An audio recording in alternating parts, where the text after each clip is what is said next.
Infinite projection room begins with the projection of Ultron's world destruction. This video is purely for entertainment and does not infringe on copyrights or laws. The rights to the novel and image belong to the original author. We do not claim ownership. Don't like waiting and want to listen to this fanfic in full now? Subscribe to our Patreon, where you'll find the best fanfics. Chapter 326 Dr. Manhattan. I want them all. Wanda. Since Macro can turn water into a super strong energy source, it is reasonable that there are other black technologies. Magneto. A large part of Dark Bolton's strength comes from his technology, so Macro Bolton, who is also a Bolton, should not be much worse than Dark Bolton in terms of technology, and Macro Bolton also has the technology that Dark Bolton has been looking for. I think Macro Bolton's technology should be stronger. Logan. Rare guest. I suggest E. Guang, don't make trouble. This time it's a nightmare card. Very dangerous. Logan. According to my intuition, the most unlikely thing is the most likely here. Holy Lord. Then why don't you choose F? Love is the most unlikely.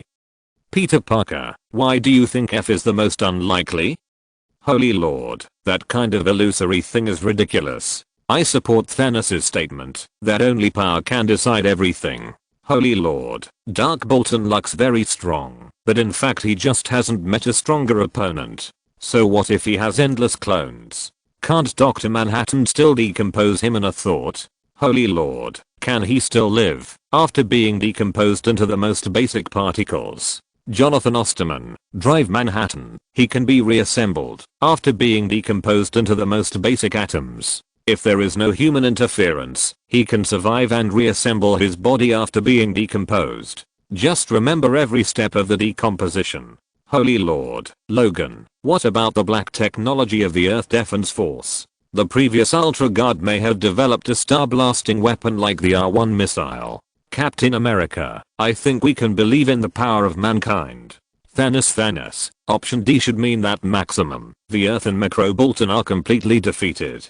Thanos raised a question that everyone in the screening room has been avoiding intentionally or unintentionally. Wanda. Impossible. Maximum is so strong, and I don't think the screening room will show such a dark ending.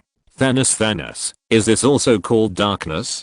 Strange. The dark ending of the destroyed Earth. Tony Stark. Don't look at me. Look at the question. Captain. Stop your preaching. Bruce Wayne. Okay, let's discuss it seriously. From a rational point of view, AB is the most likely, considering that the screening room has a history of not answering single choice and multiple choice questions. Let's add the third option for the time being. Bruce Wayne. Option D is the second level choice. Bruce Wayne. Then there is option F. Love. Bruce Wayne. I have the same attitude as Mr. Hickory about option E. This is just to make up the numbers. Peter Parker. I want to choose F. Peter Parker. The question talks about the final result rather than the method of defeating, so I think this may be a hint suggesting that we are likely fraught. Violence may not solve the problem, but love can. Loki Odinson. What this kid said actually makes sense. Logan. You actually know how to give in. Incredible. Loki Odinson. Foolish mortal. This is the wisdom of the gods. Loki's face was uncertain. It was not that he had no idea about this question. On the contrary, he made a mistake that most people would make. He thought too much and didn't know what was true and what was false. Only the wisest and the stupidest cannot be changed, and the middle ones will be confused. When facing a problem, the smartest and the stupidest people are the most comfortable, because they can either see the answer at a glance or don't have to think about it. They are happy.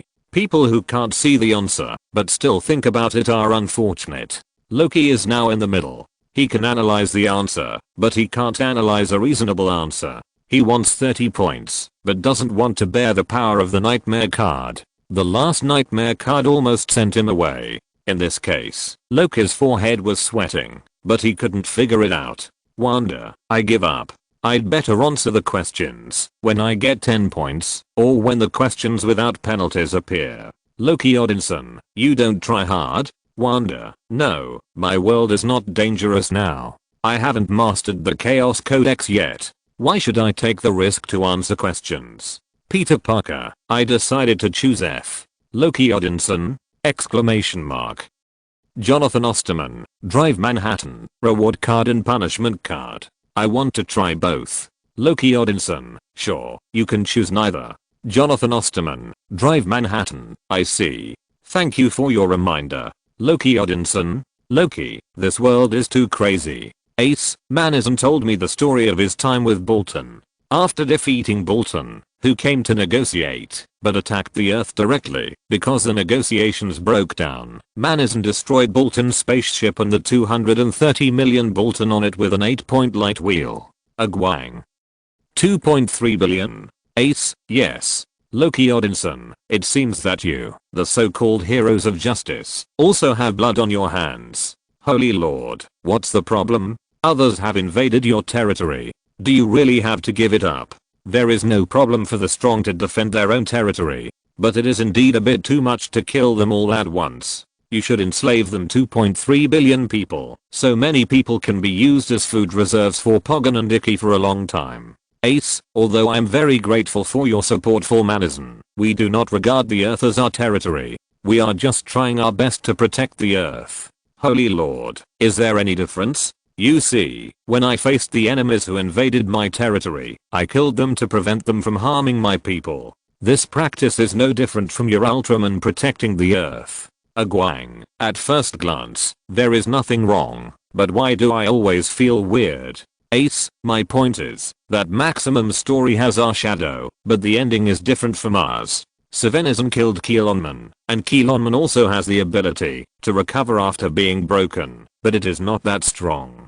There is also Metron, who was killed once. In another universe, not only did he not die, but he did not fight with Maximum, and he just left peacefully. Jack Nicholson met Metz, and in the end Metz was killed by human malice. But in Maximum, in order to eliminate the fear of aliens in the hearts of humans, Kofu resolutely exposed his identity, and finally chose to save Maximum, and save the Earth, and gave his life. Ace, the same is true for Dark Bolton this time. Manism killed 230 million Boltons. Maybe, this battle will not end with a win or a loss. Bruce Wayne, do you mean, choose F? Ace, yes, I'm also thinking about ways to bring peace besides fighting.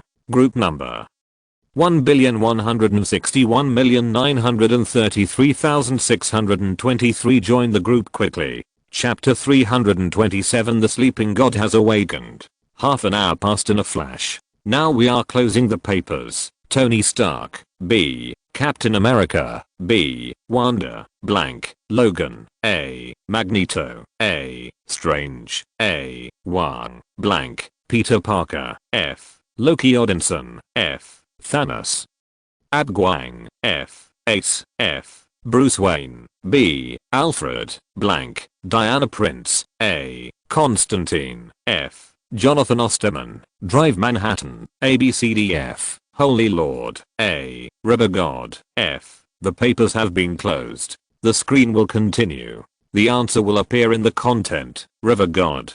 Several people turned their heads and saw that the River God had gotten off the bed and changed into the clothes he had just worn when he entered the theater. You're awake? Yeah, I was woken up by you guys. When did you wake up? I don't remember. Then why are you answering? It's dangerous. Really? Why did you choose F? I'm more curious about this question. Because love can save the world. The River God said, and made a gesture similar to a heart, and even left rainbows where his hands passed. Loki Odinson, crazy, you are really crazy. Constantine, although you sound very strong, you can't do this. Jonathan Osterman, Drive Manhattan, life is meaningless to me. Compared with endless waiting, I would rather face the unknown existence. Jonathan Osterman, Drive Manhattan, as for death, if I can really see the ability to kill me, then my trip is worthwhile. Jonathan Osterman, Drive Manhattan, what ordinary life pursues, is meaningless to me. I urgently hope to see more profound existence, such as the screening room. The screening room makes me feel the excitement of facing the unknown, but this is not enough. I want the fear from the unknown, and face it directly. Looking at what Dr. Manhattan said, the word martyr appeared in everyone's mind. Manhattan's behavior seemed to them to be seeking death, but for him, it might be seeking death, but it might also be a kind of martyrdom. No one has ever died in the screening room. It should be okay. Peter's good impression of Dr. Manhattan, who he had never met, was not low. Or it could be said that this kid had a loving heart for any stranger who was not a bad person. He naturally did not want to see Dr. Manhattan get into trouble, but some guys did not think so. Loki Odinson, boy, the penalty card for the screening room this time has been revised. If he is really the so-called god of physics, then a pain card from this guy may be a punishment of the level of a hell card for you. How terrible would such a punishment be? Bruce Wayne, you really want others to be well. Loki Odinson, humph. I'm just telling the truth. Maybe the screening room will directly eliminate all his powers, turning him from a physics god back into an ordinary person with no power at all. Jonathan Osterman, Drive Manhattan, punishment is only relative. Suppose the screening room eliminates my power, it is not a bad thing for me. Sometimes omniscience and omnipotence are not happiness. Loki Odinson, huh. What if it kicks you out of the screening room? Will you still be so calm then? Jonathan Osterman, Drive Manhattan, it doesn't matter. I have seen other universes. Since the screening room can connect countless parallel universes, I can also walk out of my universe. Maybe we can meet offline one day. Looking at Dr. Manhattan's emotionless speech, everyone felt a strong sense of pretense. The video continues. Laughter came from all directions. Maximum looked at the densely packed Dark Bolton army in the sky. The Maximum spark on his arm flashed, and he crossed his arms and spun again. Are you going to use the Maximum Power Tornado to fight the enemy? But in this case, the Maximum Power Tornado may not work. It shouldn't be. The Maximum Power Tornado has been proven to be ineffective. It will only make the enemy more and more. Maximum Spark energy flashed, and he himself split into countless Maximum Ultraman, flew into the sky, and also formed a Maximum Ultraman army, confronting the Dark Bolton alien army on the opposite side. An unprecedented war was about to break out. Captain Hijikata saw this, and knew that such a war was not something that their few attack ships could participate in. He immediately gave an order and said, all aircraft landed, and wait for the opportunity to attack again. After receiving the order, all the attack aircraft immediately landed on the ground and hid. As soon as they dodged, the army of Ultraman Maximum and the army of Dark Bolton started a huge battle. Their battlefield extended from the sky to the ground. Countless high-energy rays flew and exploded in the air. Every explosion resounded through the clouds. Every collision of punches and kicks almost caused a small earthquake. This was an unprecedented battle of giants. Ultraman Maximum had enough energy now, so he kept attacking with light energy. Several Dark Boltons were directly blown up in the air and split into countless fragments. But what was shocking was that these fragments immediately turned into new Dark Boltons. In other words, these Dark Boltons were almost immortal, and the more they were fought, the more they became. A Dark Bolton who had just resurrected from the fragments laughed wildly and said, haha, Ultraman Maximum, I warn you again, your meaningless energy attack is completely meaningless to us Bolton. Excessive economic development and stupid wars have caused a lot of waste of resources, helping the Earthlings to continue wasting internally, and helping them invade the universe externally. Isn't this what you, Ultraman Maximum, are doing now? Answer me, Ultraman Maximum. The Dark Bolton began a psychological offensive. Ultraman Maximum was accused like this, and the offensive was stagnant. At this moment, the Dark Bolton seized the opportunity and suddenly launched a mental attack. The strong mental attack made all the Maximum Ultraman hold their heads and scream in pain. For a moment, the Maximum Ultraman army was completely at a disadvantage, but Maximum Ultraman did not admit defeat directly. These Maximum Ultraman endured the severe pain in their heads, and fired the Maxium sword. The Maxium attack finally interrupted the mental attack of the Dark Bolton, but Maximum Ultraman was also hit hard, and fell from the sky. The Dark Bolton continued to attack with his language. Maximum Ultraman, what kind of justice is yours? He shouted madly. Justice is the patent of the strong. This is not only said to Maximum Ultraman, but also to all human beings. But, this is bullshit. There are two options for the punishment of the Doctor. I plan to vote in the Book Friends group. Welcome to join the group to vote. 1,161,933,623. Chapter 328 Justice is not the exclusive domain of the strong. Hydra, who was watching the battle on the big screen in the command room, shook his head and said, "No, absolutely not. Those who start a war have no justice at all." That's right. Justice is by no means the exclusive domain of the so-called strong. Regardless of whether they are strong or weak, whether they are earthlings or aliens, justice can bloom beautifully in everyone. Loki Odinson, I don't think Dark Bolton is wrong. When a strong man's power is so strong that he can decide the life and death of all creatures in the universe with a single thought, all his actions are just and legal, and all his words will become the supreme creed of all creatures in that universe, because his power is enough to do this. He is the only true God in that universe. Holy Lord, that's right. This time I support the false god. What justice and evil are just beautiful words from the strong. Just like those bastards labeled me as evil and deprived me of my power for their so-called justice.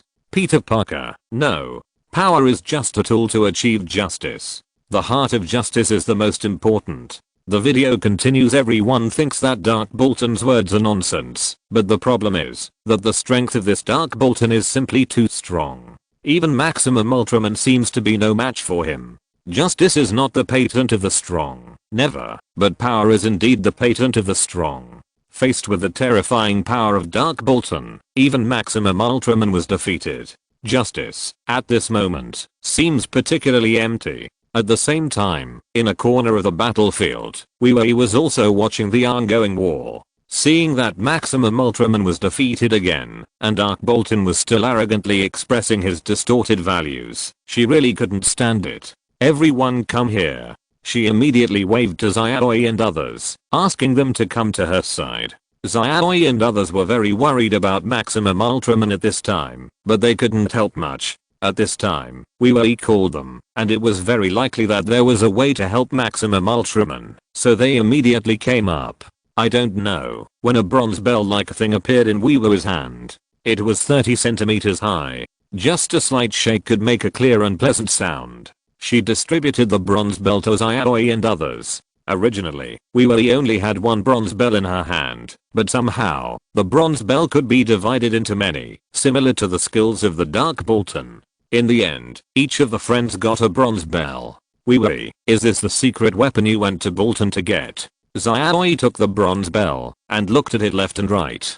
He looked at it carefully for a long time, but he couldn't see what was so magical about it, so he couldn't help asking. That's right. Wee nodded and said very seriously, which made Xiaoyi very confused. This thing didn't seem to have anything special. Shouldn't she get some powerful weapons? But this didn't look like a weapon. At this time in the battlefield, Maximum Ultraman adjusted his state and continued to fight with the Dark Bolton. He kept sending out galaxy cannon, high-speed rotating rays, galaxy lightsabers and other means of attack, and killed several Dark Boltons. But these Boltons were too powerful, and some new attack and defense tricks were also used. A Maximum Ultraman fired a galaxy cannon ray at a Dark Bolton, but the Dark Bolton opened his chest and a mirror-like defensive light shield appeared, which directly reflected the galaxy cannon ray back, not hurting the Dark Bolton at all, but also injuring Maximum himself. In short, Maximum Ultraman has now completely fallen into a disadvantage, and his situation is precarious.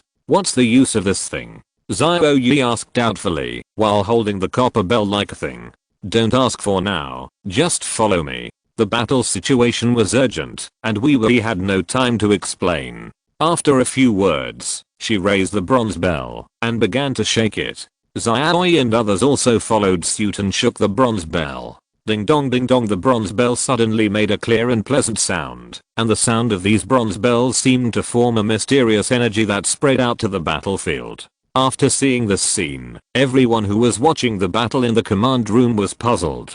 Hayata looked at Professor Kyu Yoshinaga in confusion, wanting to know what this secret weapon that Wee suddenly took out was. Kyuzi looked at the bronze bell in everyone's hands and explained, "This looks like an ancient bronze bell unearthed from the Yayoi period." While explaining, she also operated the computer to turn out the information of this ancient bronze bell, which contained detailed information and shape of the bronze bell. It was exactly the same as the bronze bell that Wee took out. On the battlefield, Maximum Ultraman was completely at a disadvantage and was beaten by the Dark Bolton. One Dark Bolton used a pincer to knock one Maximum Ultraman away and laughed triumphantly. But at this time, the clear and pleasant sound of the bronze bell was also transmitted. After hearing this pleasant sound, the Dark Bolton, who was originally very manic and wanted to kill Maximum Ultraman directly, immediately calmed down, as if the anger in his heart was dispelled by the sound of the bronze bell, and he became peaceful.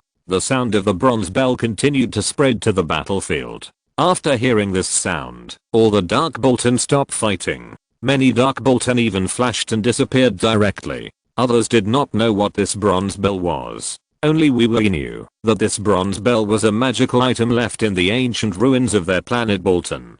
Hydra in the command room also fell into deep thought after hearing this sound. When he traveled to the Celestial Empire before, he once heard such a sound in a mountain temple.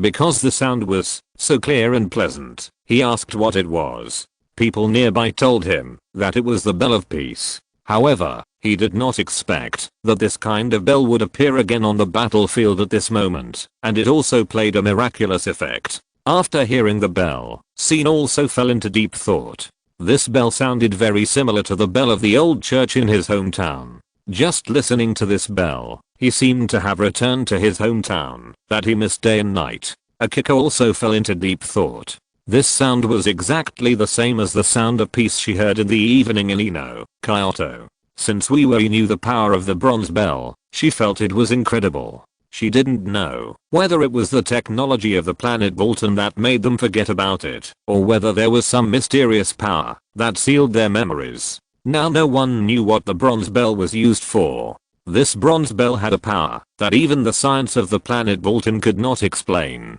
The Dark Bolton regarded it as an obstacle and was eager to take it away from the Dove Bolton. Fortunately, the Dove Bolton protected it very well and did not let the other party succeed. Now it played a very important role at the critical moment and defeated the Dark Bolton in one fell swoop. At this time, the countless clones of the Dark Bolton on the battlefield disappeared, leaving only one Dark Bolton. This Dark Bolton also sat on the ground helplessly. The original mania and belligerence completely disappeared, and there was no desire to continue fighting. Maximum Ultraman saw this scene and put down his guard. He even walked to the side of the Dark Bolton, put his hand on his shoulder, and gently comforted him. Join the group and vote. 1,161,933,623. Chapter 329. Leo, you bad boy. Stand up for 7 and defeat Dark Bolton. Judgment starts now. Tony Stark, Captain America, Bruce Wayne. Single select option B. Correct, but only half correct. No reward or penalty. Logan, Magneto, Strange, Diana Prince, Holy Lord. Draw a nightmare card. Thanos draws a nightmare card. Peter Parker, Loki. Odinson, Agwang, Ace. Constantine, Rubber God, reward 30 points. Jonathan Osterman, Drive Manhattan, draws 4 nightmare cards and forcibly synthesizes a hell card. A total of 1 hell card, 1 nightmare card, and 30 points are obtained. It's really a hell card, and it's a forced synthesis of a hell card, and there is no chance to object. Not bad, at least it's not to hell cards, it's even a multi-card. Yes, a full 4 nightmare cards work together to form a hell card and a nightmare card. The good news is that it takes 3 nightmare cards to synthesize a hell card. From the point of view of points, it is a profit, but they really dare not imagine how strong the hell card after forced synthesis is. Especially when the target of the nightmare card is a super powerful existence like Dr. Manhattan. It is too terrifying. The video continues. At this time, Captain Hijikata led several team members to rush over, aiming their weapons at Dark Bolton, ready to open fire at any time. But seeing that even Maximum Ultraman was comforting Dark Bolton, they gave up the idea of continuing to fire. Everyone looked at Maximum Ultraman and Dark Bolton turning enemies into friends, and they all showed a relieved smile. Hayata nodded with relief and said, Maximum Ultraman's justice is peace. Akiko also said, each planet has its own peace. This should be the justice in the universe. Maximum Ultraman saw that the crisis had been resolved and his mission was over. He decisively flew back to the light without taking a cloud with him. We looked at the departing figure of Ultraman Maximum and said with sincere gratitude, "Thank you, Ultraman Maximum." Xiaoi and others, as well as Captain Hijikata and his team members, also looked at the departing figure of Ultraman Maximum with gratitude. If it were not for Ultraman Maximum, they would not have been able to survive this crisis so quickly. Everyone was full of gratitude to Ultraman Maximum. Ha ha ha ha, I knew that Maximum Ultraman would win in the end, so I prepared this thing long ago. At this time, Yechu came out, holding a strange weapon-like thing in his hand, and said, "I named this thing the Transformer. This is a new magic weapon of the Witch Fairy Deep Blue that can restore all objects to their original state. Don't think that I wrote this weird name wrong." In the original plot, Yechu really gave this thing such a name.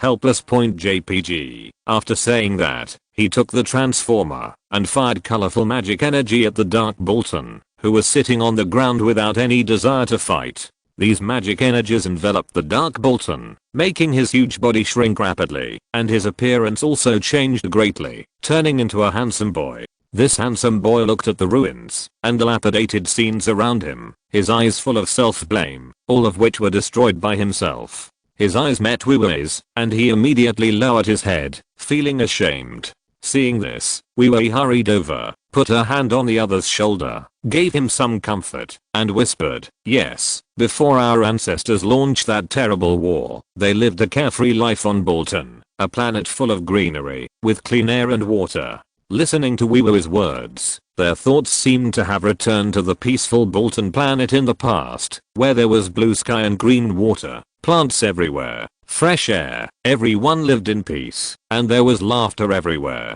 There was no distinction between hawkish Bolton people and dovish Bolton people, and everyone lived happily. They both decided that they would go back to Bolton and restore their planet to its original state. As the group walked on the beach, Kato recalled to Ruxy, at that time, Ultraman Maximum must have seen the happy times of the Bolton people, so he couldn't bear to give the Dark Bolton people a fatal blow. Ruxy nodded in agreement. Captain Hijikata said, "The mutual understanding of the heart of relaxation and the desire for peace are the most necessary for the current Earth." As they talked, they came to the place where the spaceship was parked. Wee-Wee and the handsome boy were holding hands and ready to return to Bolton.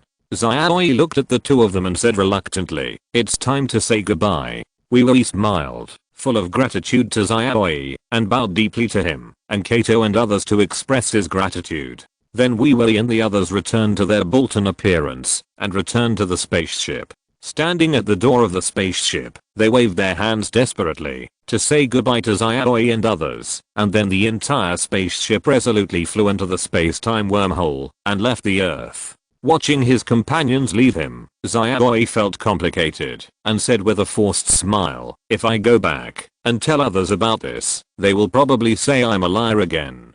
Kato patted his shoulder and gave him a confident smile, indicating that he didn't have to worry, at least he would believe it. On the edge of the beach, the patrolman who watched the entire battle process also said, "I saw it, I did see it, now the Earth is fine, goodbye, Bolton." The patrolman pulled down the brim of his hat and turned to leave. There was a name tag on his chest with his name, Zen Zilong, and on his hand, a brass ring inlaid with rubies flashed the brilliance of Leo. "Goodbye, Bolton. May there be no more war in the world. May all encounters be pleasant. The fastest and strongest Maximum welcome to Earth End. The Kingdom of Light. That kid is definitely Leo from another world." Seven was so angry when he saw the patrolman's ring.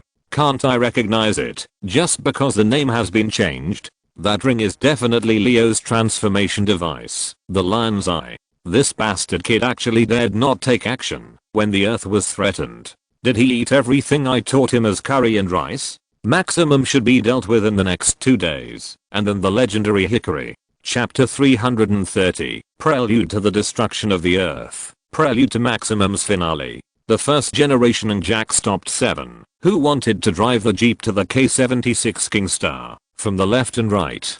"Calm down. If the history of that world deviated after you left the Earth, and there were no Ultra Warriors and Earthlings after you left the Earth, then Leo might not have met Seven in that universe, and he would not have become an Ultra Warrior. He is just Leo, the great prince of the L77 nebula. Maybe he also regards the Earth as his hometown, or maybe it's just a temporary place to live. He has tried his best to worry about the Earth. Protecting the Earth is not an obligation or responsibility, but an activity similar to volunteering. Leo has no obligation to guard this planet. So it is very likely that Leo was fooled by a guy with thick eyebrows and big eyes. After the persuasion of the others, Seven was reluctant to calm down. Sure enough, Leo still needs my guidance to become an excellent warrior. Seven thought for a while, and he remembered the words in the previous screening room. There was once a red giant who was thrown into the cosmic prison, and the reason seemed to be related to the Earth. Could it be related to non-malt? Screening room. Seeing this result, everyone was quite satisfied. Because there was nothing they could do if they were not satisfied. Loki Odinson, did you hear that? Every planet has its own justice, and this is the justice of the universe. Wanda, are you deaf? The original words were, every planet has its own peace, and this is the justice of the universe. Bruce Wayne, don't try to argue. This sentence clearly means that every planet can have peace, and this is the justice of the universe. Diana Prince, nightmare card, how strong is this punishment? Peter Parker, nightmare card, just like its name, brings a nightmare-like punishment. Peter Parker, the punishment intensity of nightmare cards varies according to different people. For example, the first nightmare card trial of the 5 Tiger Generals was taken away by Mr. Steve. He successively dealt with 20 ordinary human strongmen, a particularly large tiger, a submachine gun, 2 bears and a giant of 3 or 4 meters tall. Peter Parker, then the punishment mechanism of nightmare cards was updated, and the punishment intensity would be increased or reduced according to different people. Peter Parker, if it is an ordinary person, then trial of the 5 Tiger Generals is a nightmare card, but if it is Mr. Hikaru, he may have to face a 100-meter monster.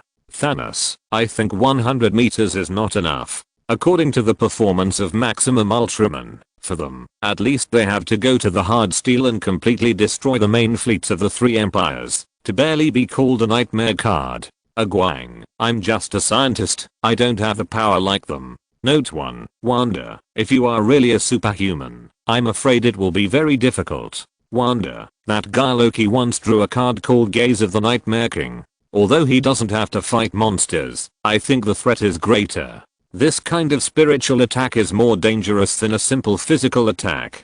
Loki Odinson, humph. A mere nightmare monster, I killed it easily. Wanda, in short, there are many types of nightmare cards, and no duplicate nightmare cards have appeared so far. The Lord has drawn a card that can encounter creatures from different worlds. The Lord, yes, the gate to another world.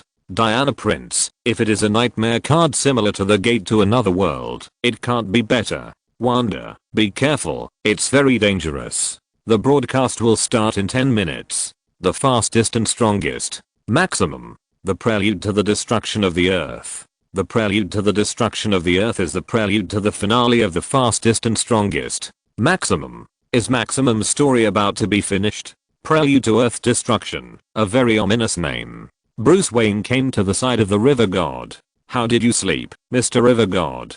Very comfortable. The river god stretched lazily, smiling with narrowed eyes, completely different from Loki. Can I ask you about your story?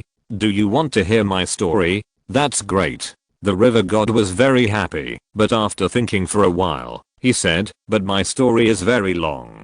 Do you have a real name? Or is River God your real name? My name is River God. Bruce nodded and made a note in his mind. The target may be a natural god or a primitive god. Then, before Bruce asked, the river god began to introduce himself to him like a treasure. My greatest skill is to turn something that falls into the river into 3 parts, and they are the gold version, the silver version and the original version. Is that the story you told before about a woodcutter who dropped his axe into the river and you helped him fish it out? Yes. Bruce continued to nod. The target may come from a fairy tale world. Although I don't want to believe it, it is reasonable for a fairy tale world to appear in such a large infinite multiverse. If the target really comes from a fairy tale world, then the horror of the other world will be extremely high. Then, what about the Nuwa you mentioned? Nuwa is my boss. Although she has a bad temper and may be in menopause, she is a good person. Menopause, good person? Is this a world mixed with fairy tales and myths? Bruce became more and more confused as he listened, and even thought that the screening room had invited a paranoid patient this time. This is irrelevant and too confusing. 10 minutes passed quickly, and subtitles appeared on the screen of the screening room again. The fastest and strongest maximum Earth destruction overtures start. Earth, UDF Titan base, all around was quiet and peaceful. Suddenly, the earth shook, and a rumbling sound came from underground, followed by a huge purple energy column that shot up from underground. Under the impact of this huge energy column, the Titan base only lasted less than a second before it was completely destroyed. Not only this Titan base, but Titan bases all over the world also suffered the same attack at the same time, and none of them was spared. After the attack of the energy column disappeared, another unidentified object appeared where the Titan base was originally located.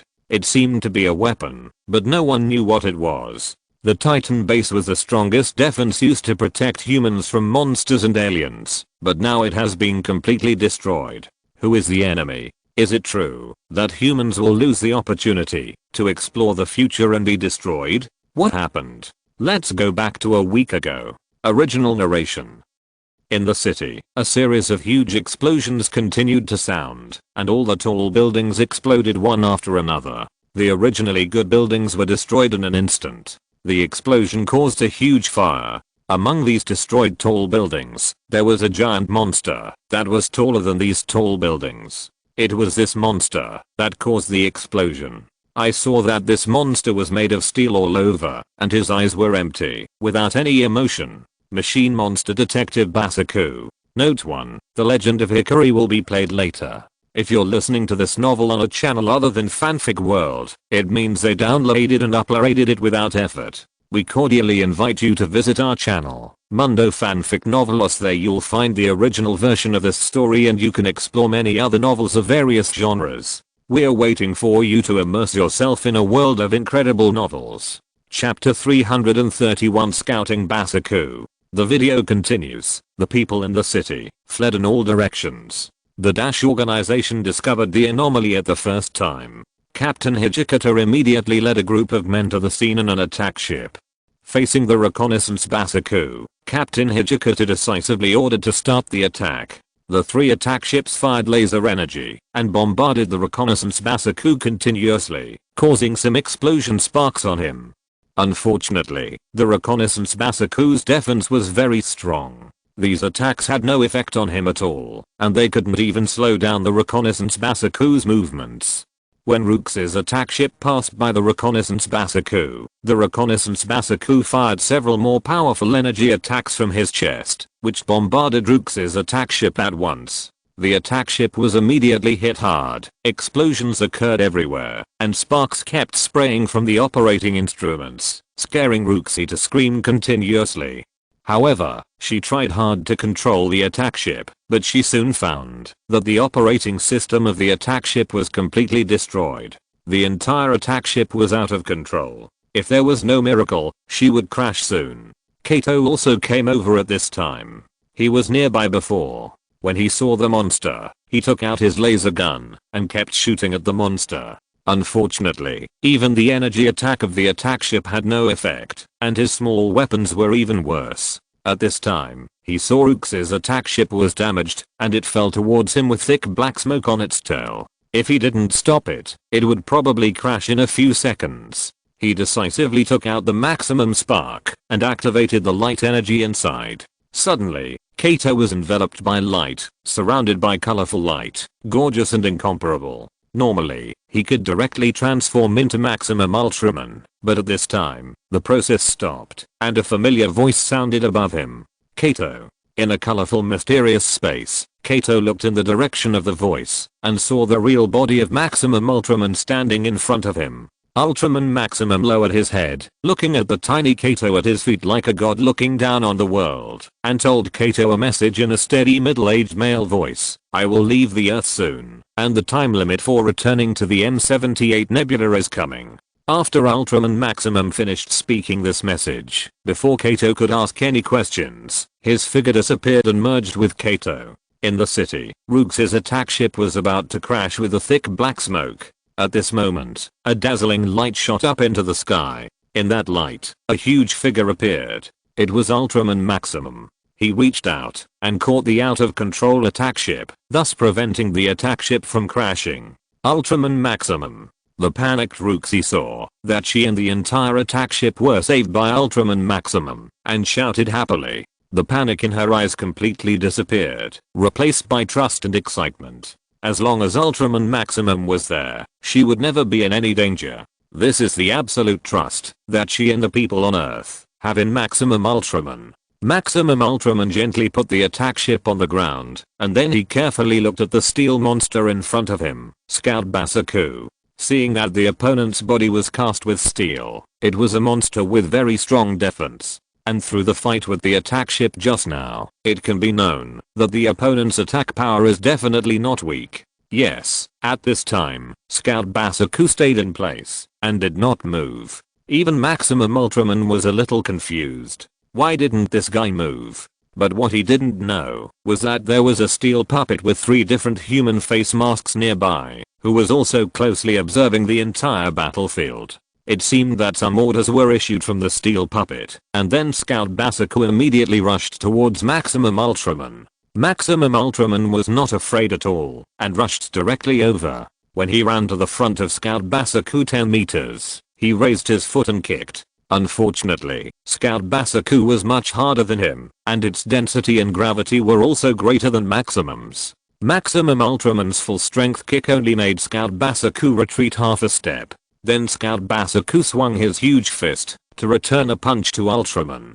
This punch was even more powerful than Maximum's flying kick, and Maximum retreated 2 or 3 steps. Scout Basaku took advantage of the victory and continued to attack Maximum Ultraman with his iron fist. Maximum Ultraman knew from the previous fight that he was no match for the opponent in terms of strength, so he immediately retreated to avoid the opponent's attack and then looked for opportunities to continue attacking. Unfortunately, Scout Basaku's melee ability was very strong, and Maximum Ultraman was no match at all. Maximum Ultraman had no choice but to use the kite flying tactic to attack the opponent with his agility. He jumped back to avoid it after 2 punches and gave Scout Basaku a flying kick. However, such an attack could not cause any damage to Scout Basaku because his physical defense was too strong. And the opponent also has long range attacks. After Maximum Ultraman just launched a wave of rapid attacks and dodged, Scout Basaku launched a large number of energy bomb attacks. Facing these energy bomb attacks, Maximum Ultraman easily blocked them with his fists and arms, and did not cause any damage to him. After these attempts, Maximum Ultraman has figured out the ability of the Scout Basaku. His melee attack power and physical defense are very strong.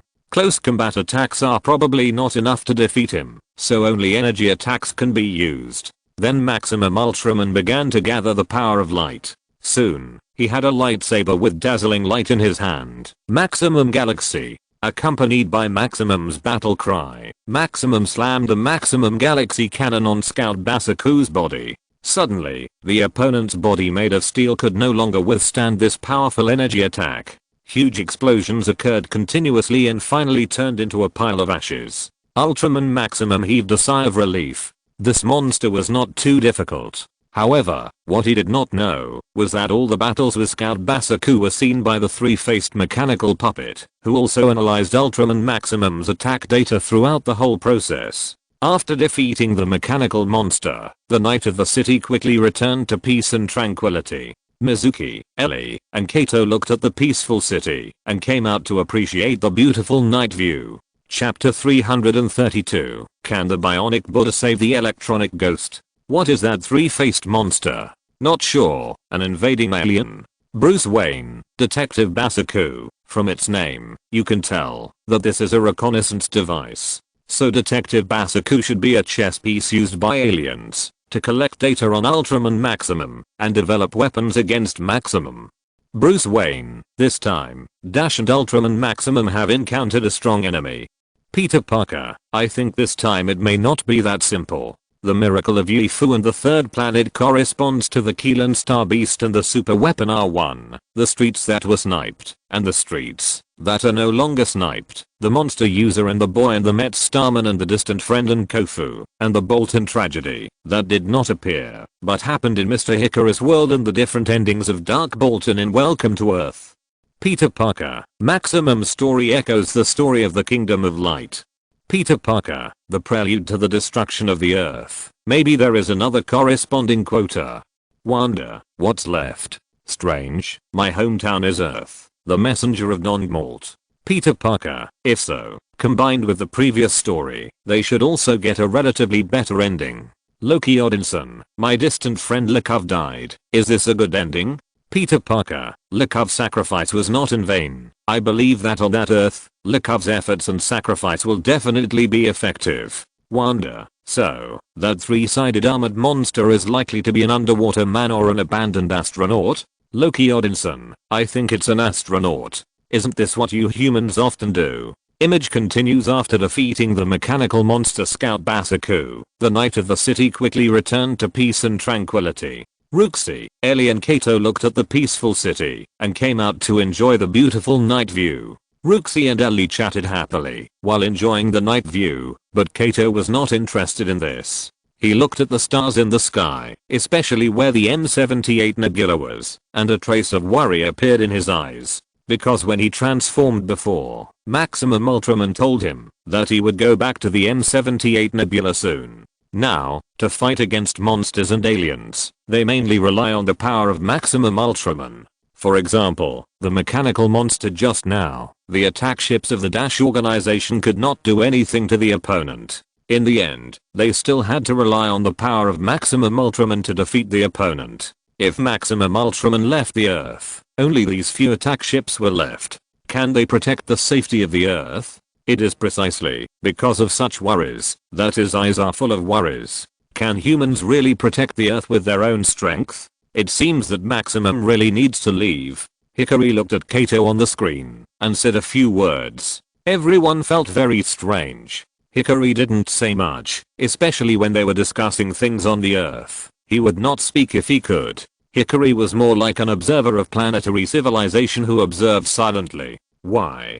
Kato, or rather, the people on Earth, have become dependent on Maximum. Hikari hit the nail on the head. This won't work. If a civilization wants to thrive and truly enter interstellar civilization, it must rely on its own strength. Maximum has helped the Earth for so long that the people on Earth can't live without Maximum. Now this idea is just a seed, but no matter how small the seed is, it may eventually grow into a towering tree. This is also the reason why the Ultra Warriors we sent to Earth have to return every once in a while, and there will be a long period of time between them before they are sent again. Going there every once in a while to help the people on Earth solve the problems they can't solve, that's fine. But protecting humans on Earth all the time will lead to the dangerous idea that no matter how big the trouble is, there will always be someone tall to deal with it, and Ultraman is the tallest one, so there is no need to worry or work hard to develop technology. For a long time, the people on Earth have been wasted on Earth.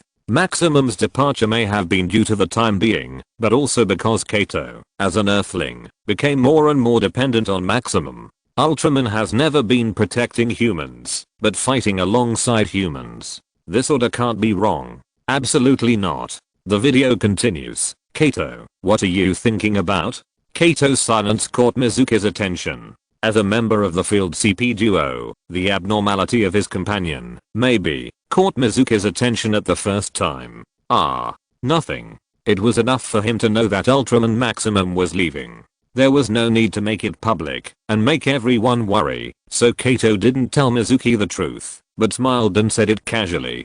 Mizuki was a very simple person. When she heard Kato's words, she didn't doubt anything. She looked at the calm and beautiful night view of the city in front of her and said happily, it would be great if peace could be maintained forever. After that, she seemed to have thought of something, looked at Ellie and said, by the way, Ellie, don't you have the ability to predict? It's not prediction, it's prediction. Ellie corrected.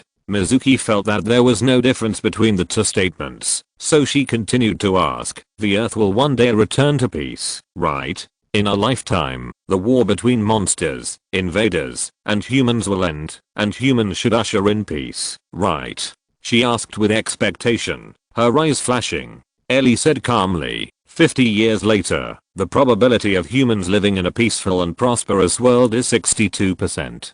After hearing Ellie's words, both Mizuki and Kato were silent for a moment. Kato said with emotion, the probability is so low. Ellie did not stop until she said something shocking and continued, the probability of team member Mizuki still being alive in 50 years is only 28%. Mizuki was very nervous when she heard this, because this was related to her own life issue, and she had to figure it out. She asked anxiously, why? Will I die early? Why will I die? Don't ask Mizuki, this is not a question you should ask.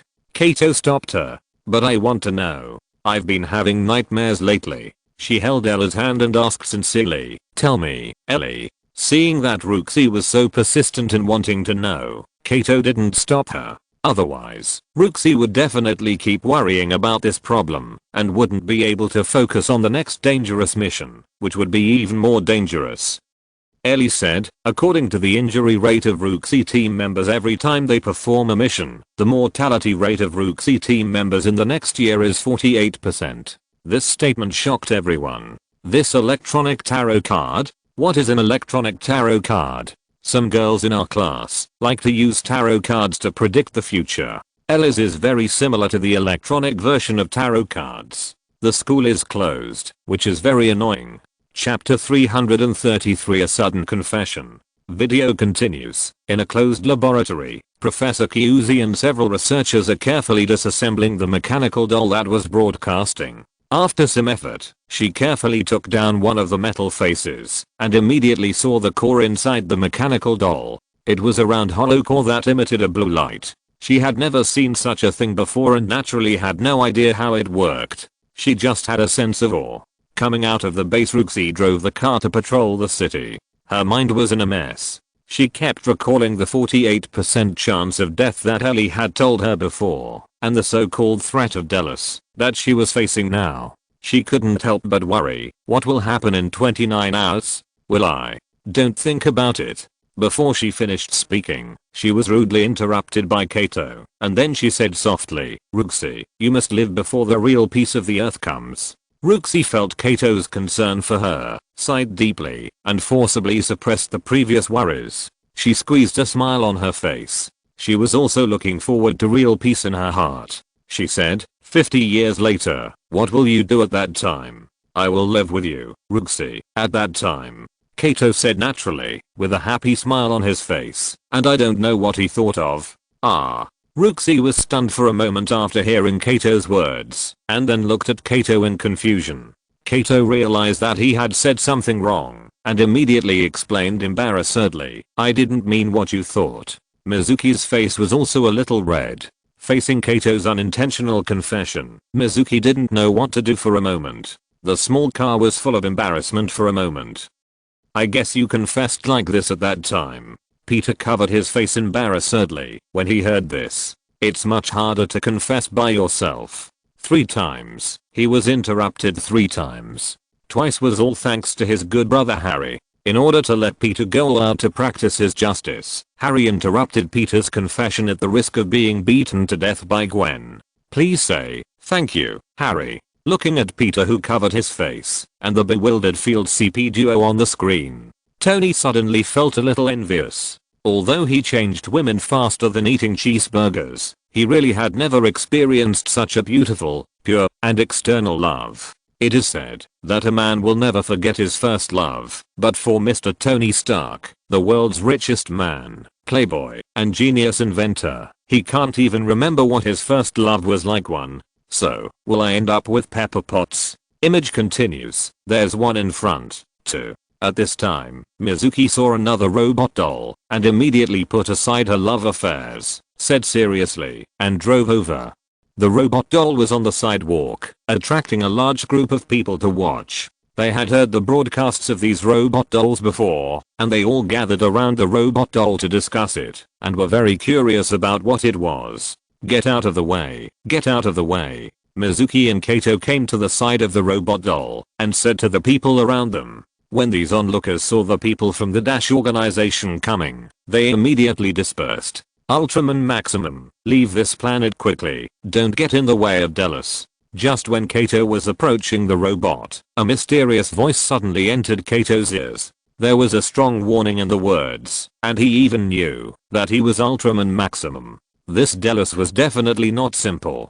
Kato looked around vigilantly and shouted loudly, "Who are you?" But the voice just now did not respond to him again, and there were no suspects around. "Kato, what's wrong with you?" Roxy saw Kato's vigilant look and his question, and immediately came to his side and asked worriedly. "Nothing."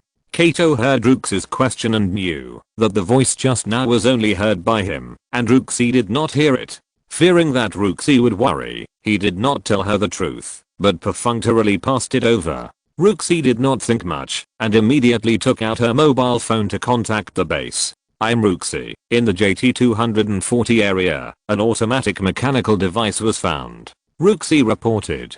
"Come back to the base immediately. The situation has taken a turn for the worse."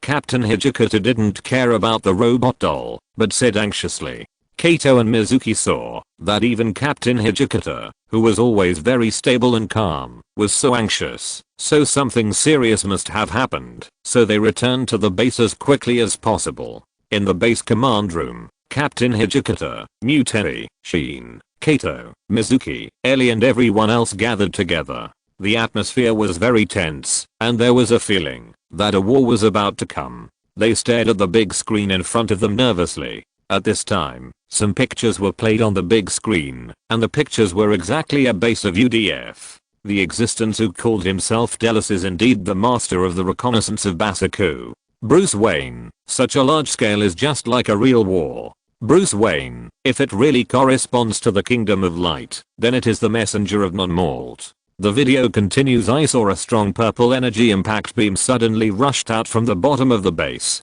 The base, which they had always thought was very solid, did not last even a second under the attack of this impact beam. It exploded violently and was completely destroyed. Looking at the violent explosion in the base, everyone's face showed a look of shock. On the one hand, it was because of the warning of the so-called Delos before. They were a little skeptical before, but now, the other party really destroyed a base, which shows that the other party really dared to do it. On the other hand, they were shocked by the ruthlessness of Delos. They said that they would give humans 30 hours, but now it has only been more than an hour, and they have already started to act, and the first move was thunderous, directly destroying a base. The people in the base were all their colleagues, and they were all living lives. Finally, I was shocked by the opponent's strength. Even if they wanted to completely destroy their base in less than a second, they didn't have the ability to do so. Moreover, before launching the attack, they didn't even notice it. This means they had no defense ability at all, and were completely vulnerable. I was terribly sleepy in the afternoon, and couldn't write anymore. Chapter 334. I just realized that I sent it wrong. The order of the chapters is reversed. Mr. Stark, Mr. Strange, is Ellie's prediction accurate? The possibilities of the timeline are endless. Even if I use the time stone, I can't see all the timelines. Strange looked at the Eye of Agamotto on his chest and said, as long as there is no time administration in this world, the timeline cannot be constant. Since it cannot be constant, everything is possible. According to the butterfly effect, you may sneeze one morning, and it may lead to the destruction of the entire universe, and the reason is just that you sneezed. This possibility sounds like a fool's dream, but it is indeed possible. A coincidence, under the changes of countless coincidences, finally formed an incredible ending. Strange said, I can use the Eye of Agamotto to see countless timelines, and what I can do is to jump out of the best timeline and let it evolve according to this future, but I can't use the Eye of Agamotto in the screening room. Strange's face darkened when he said this. It's not that he didn't try to use the Eye of Agamotto to observe the future in the screening room. He succeeded, and the Eye of Agamotto was activated. Then he was forced to listen to a yellow rat with a Canadian accent scolding him for 6 hours. from his hairstyle to his shoes, and finally the fact that he ate sandwiches every day. He scolded him for 6 hours, and the words he used in the 6 hours were not repeated. If this is put on the punishment card, it will at least start as a nightmare card, and there is no upper limit. Next, he was forced to watch a group of naked muscular men with heavy makeup dancing around him for 6 hours. 6 hours. This is only relative to Strange's perception. In the eyes of others, Strange was fine in the last second, and vomited in the next second. And at the end, he heard a sentence in a delicate tone of macho voice, "Dear, come and play next time." Top level mental pollution belongs to it. Strange dared to bet on his title of Supreme Sorcerer. This guy was definitely intentional. Stark said, no matter how sophisticated the instrument is, it can make mistakes, not to mention predicting fate. Stark himself never thought that the playboy he once was would become a person who was willing to sacrifice himself to save people. Image continues. The next day, many strange mechanical dolls with 3 faces suddenly appeared all over the world. These mechanical dolls appeared suddenly, and no one knew where they came from. Anyway, wherever there are humans, there are these mechanical dolls. They suddenly opened their mouths and broadcast to all humans. All humans listen. Stop polluting the earth and war immediately. Stop economic activities that use combustible fossil fuels. If humans must create civilization by polluting the atmosphere, then abandon civilization and degenerate. If the Earthlings do not stop economic activities within 30 hours from now, we Delos will activate the Basaku system to destroy dash bases around the world. Kato and others heard this broadcast in the command room at this time. This is no longer just a warning, but an ultimatum, a declaration of war on humans. This is very similar to Dark Bolton. Dark Bolton. No, it makes me think that this is more like Non-Malt. Non-Malt. The Earthlings who were annihilated by the invaders with the help of the Red Giant. I believe in Maximum. Peter said while looking at the screen. I also believe in Kato and the Earthlings in that world. They will definitely create a brand new future. The video continues. Everyone present was very shocked. Ellie reminded, all countries in the world have heard the same message. Captain Hijikata frowned and said in confusion, who is this Delos? After listening to this, Kato narrowed his eyes. He vaguely felt that this so-called Delos seemed to be related to the mechanical monster he defeated before, but he couldn't say it clearly without evidence. The people of Dash organization acted quickly. After receiving the message, they immediately sent people to bring those mechanical dolls into the organization for a search. At this time, Professor Kyuzi had already found some clues. She introduced to everyone through the big screen. I'm studying the talking doll. Time is tight. Although we have not yet figured out what system it is running on, it seems that it is not just a tool for transmitting messages. It is an automatic mechanical device. Professor Kyuzi just finished speaking, and Scene said with certainty. Everyone looked at Scene immediately after hearing this. It seems that Scene knows more about this mechanical doll than Professor Kyuzi. What is an automatic mechanical device? Muting asked in confusion. This is also what others want to know. It is the mechanical doll in the past. Scene explained. Ah, is it made by humans? Muting said in surprise. He originally thought it was an alien, but who knew it was made by humans? If this is true, then this is a civil war among humans. Wait, don't jump to conclusions. After hearing what Muting said, Captain Hijikata immediately stopped him and said that he could repel the aliens without hesitation, but he didn't want a civil war among humans. He ordered Ellie,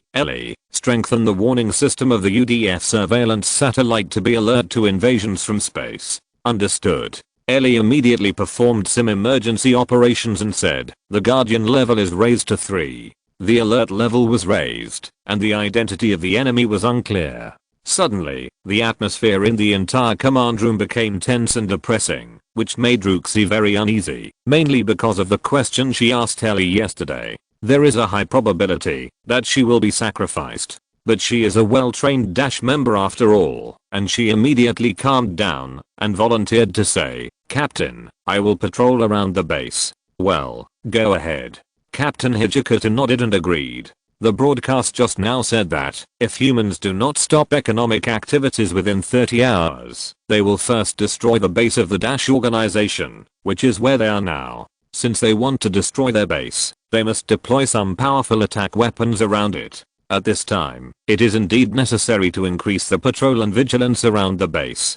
Mizuki nodded and turned to go out, but Ellie looked at Mizuki worriedly. Kato was also very worried about Mizuki's safety, so he immediately followed and said, "I'll go with you. My Dark Trigger figure was delayed due to the epidemic, and will be shipped in July. My headphones are not delayed anymore." Exclamation mark. Chapter 335. Dallas's warning. Are these guys crazy? Peter's eyes widened, and he couldn't release the anger in his heart. That's a whole military base, and there are countless staff members inside. Those are all living lives.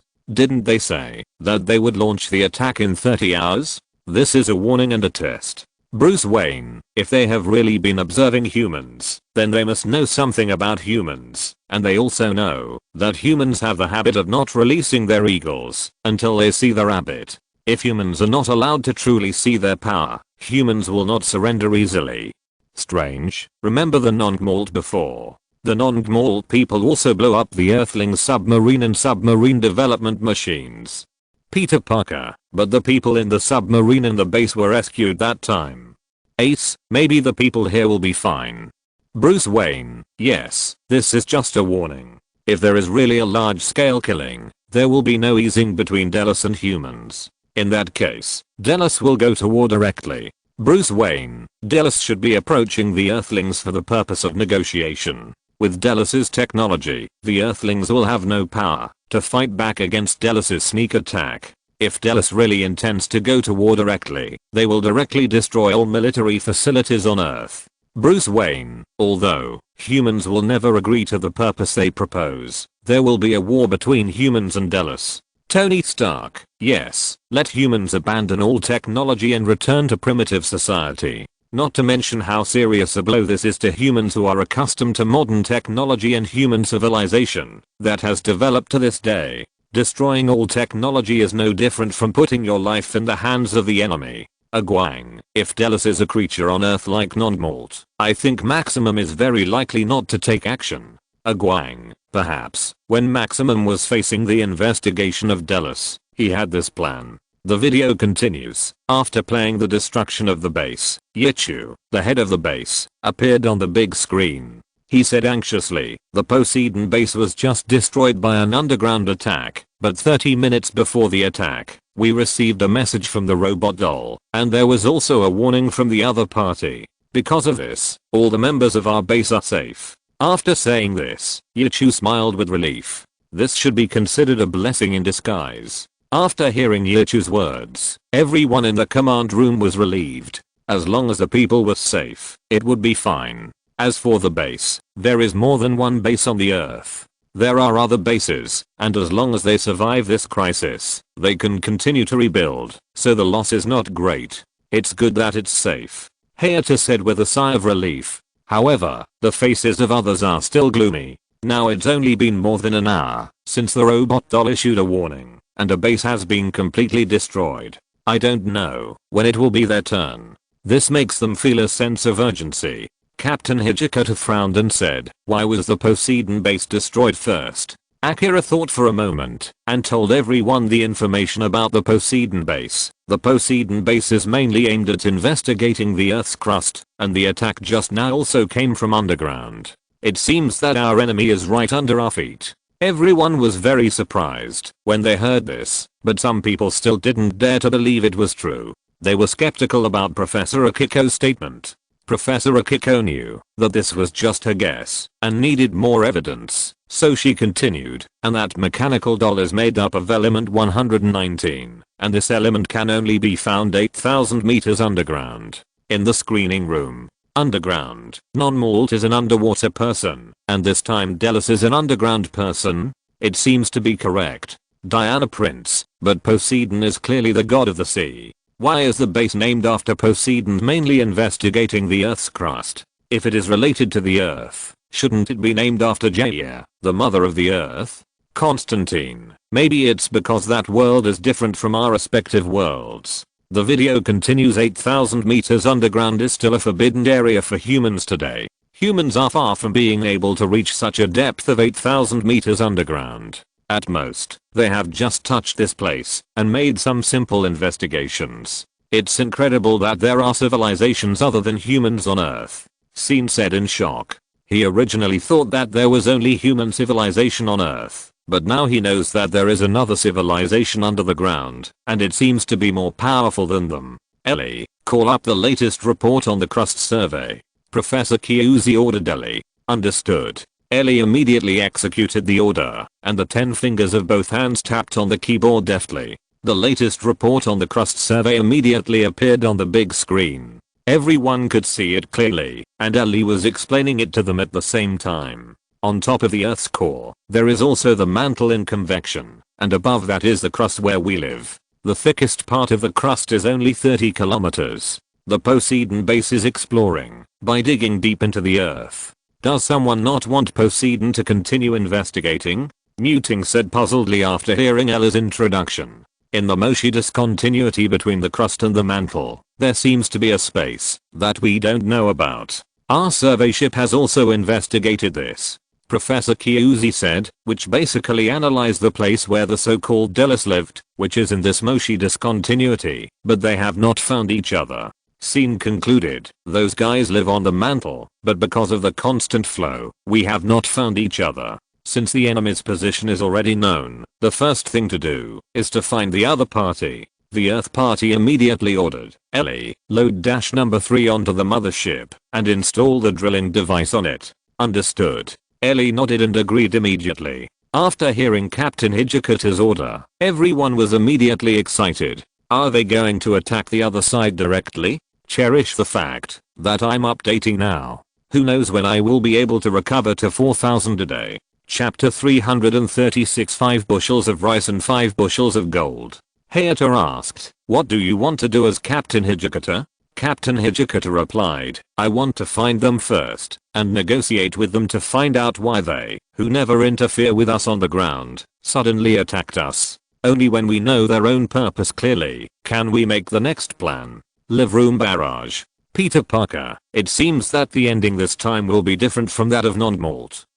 Ace, yes, Delos should be the same as non-malt. They had to attack humans because of the influence of humans. Maybe they can get a future of coexistence through communication. Holy Lord, even if it is communication, it is forced. If the humans in this world have the ability to easily destroy them like the humans in the Ultra God world, they will definitely choose destruction and enslavement instead of negotiation.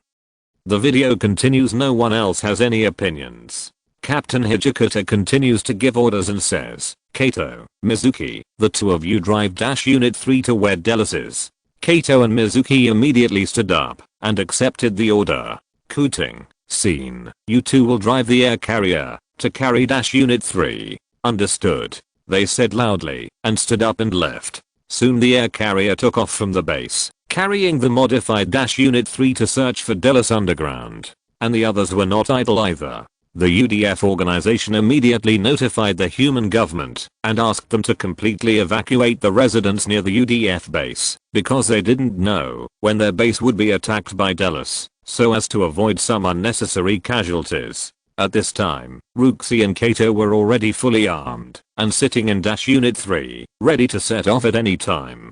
Keating said to them, remember, you two, this time we are just going to find Delos and communicate with them. Don't attack them rashly. Understood. Ruxi and Kato said at the same time. They were also afraid of the powerful enemy Delos. The most important thing was that Delos was not an alien. They were also a civilization on Earth, just living in a different place. Ruxi was sitting in the driver's seat, preparing for departure. At this moment, the screen in front of her suddenly flashed, and Ellie appeared on the screen. Team Ruxi, please be careful. After hearing Ellie's caring words, Ruxi was stunned. She actually saw worry in Ella's eyes. This kind of human emotion is very rare for a robot. This also shows that Ellie has evolved again. She smiled and said, I know, thank you Ellie. Then Ella's image disappeared, and Ruxi looked ahead with a firm gaze.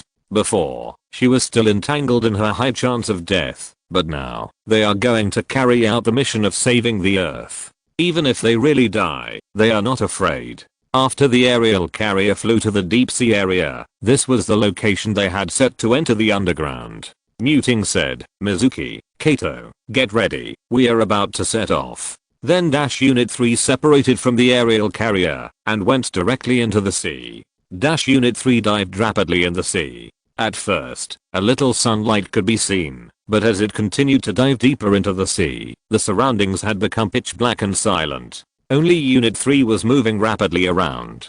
Soon they reached the bottom of the sea, and Mizuki immediately reported, "We are going underground now, the drill is starting." She pressed a red button, which was the drilling device that had just been installed. Suddenly, the huge drill in front of Unit 3, which was one circle larger than their entire Unit 3 fuselage, started to rotate rapidly. It was also the first time for Mizuki to drive such a drilling machine into the underground, and she was also very nervous, but this was a mission to save the Earth, so she had to move forward, even if she was afraid. She spotted a place and drilled directly in. Boom! After a fierce tremor of Unit 3, the huge drill finally drilled into the ground.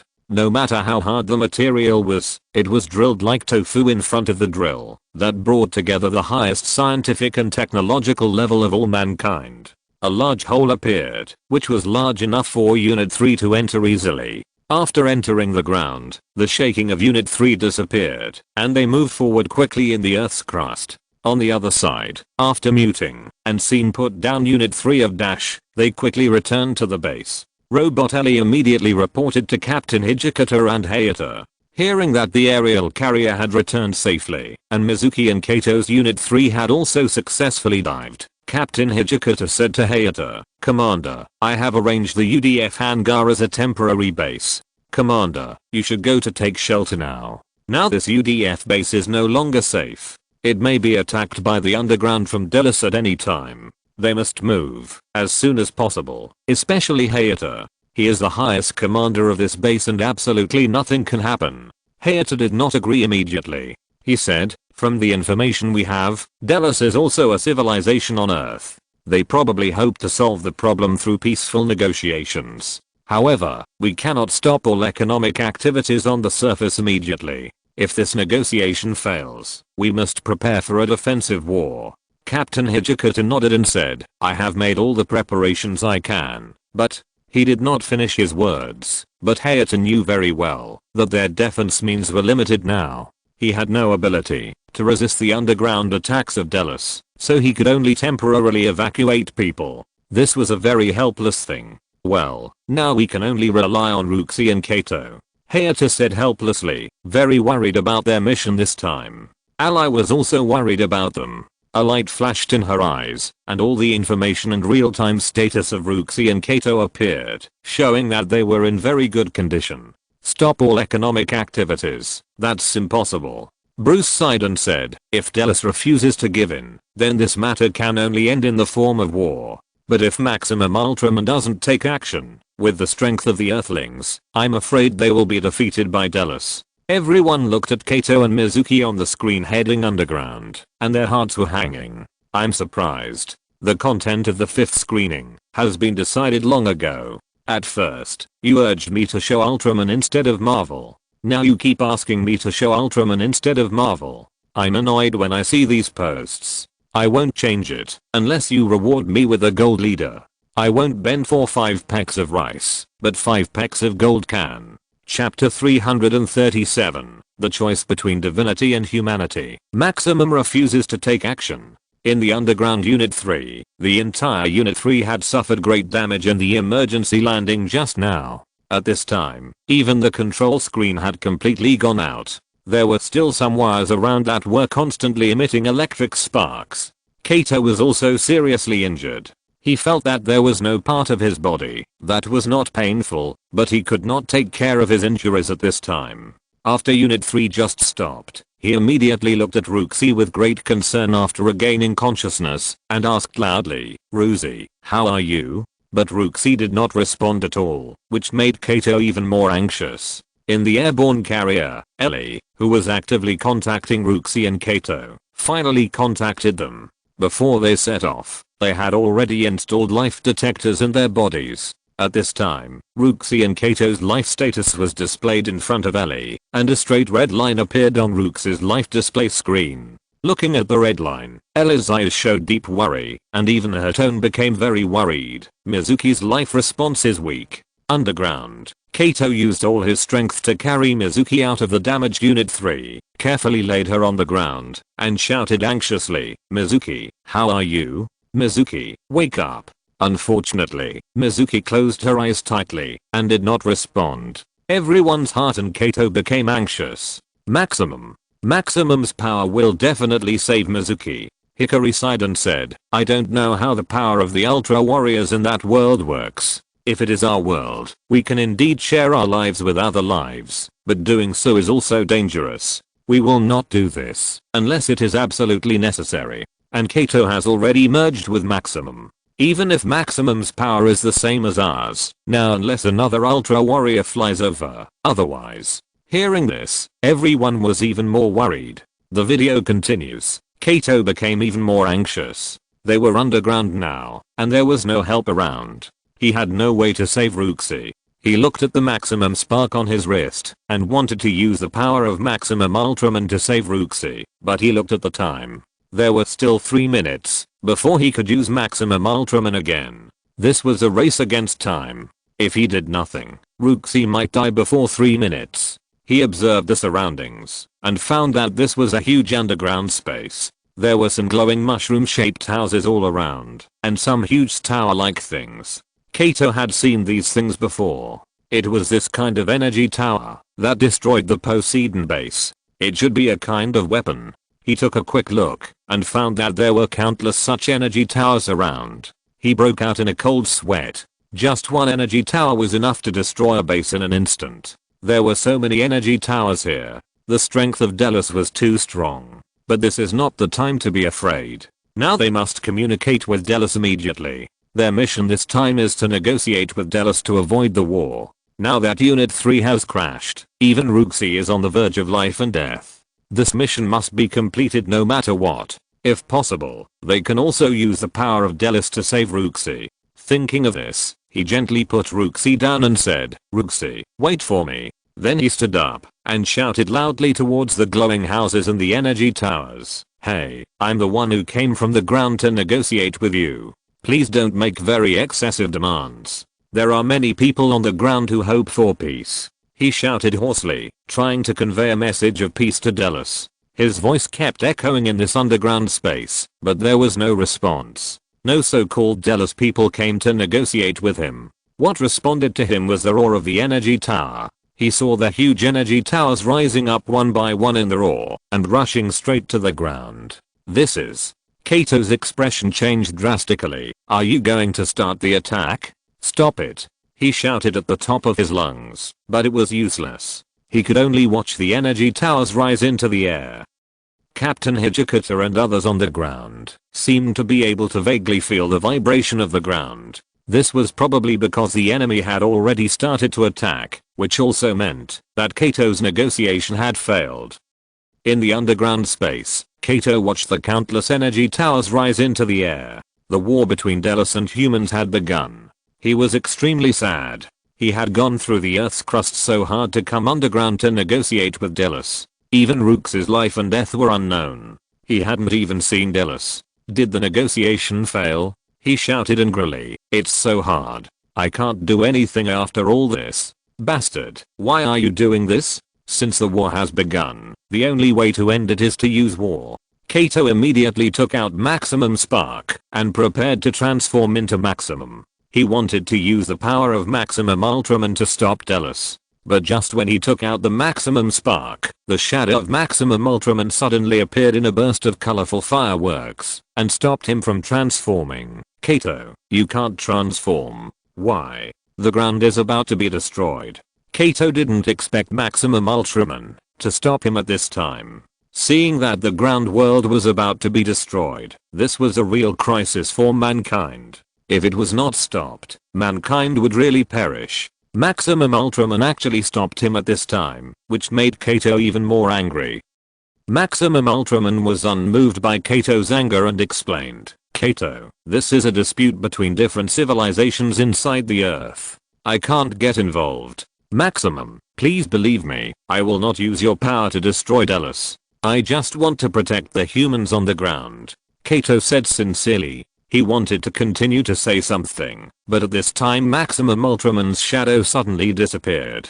The Kingdom of Light. Maximum in that universe is an excellent warrior. Looking at Maximum on the screen who rejected Kato's transformation request, Seven said with relief and worry, he made the most correct choice as an observer and an ultra warrior.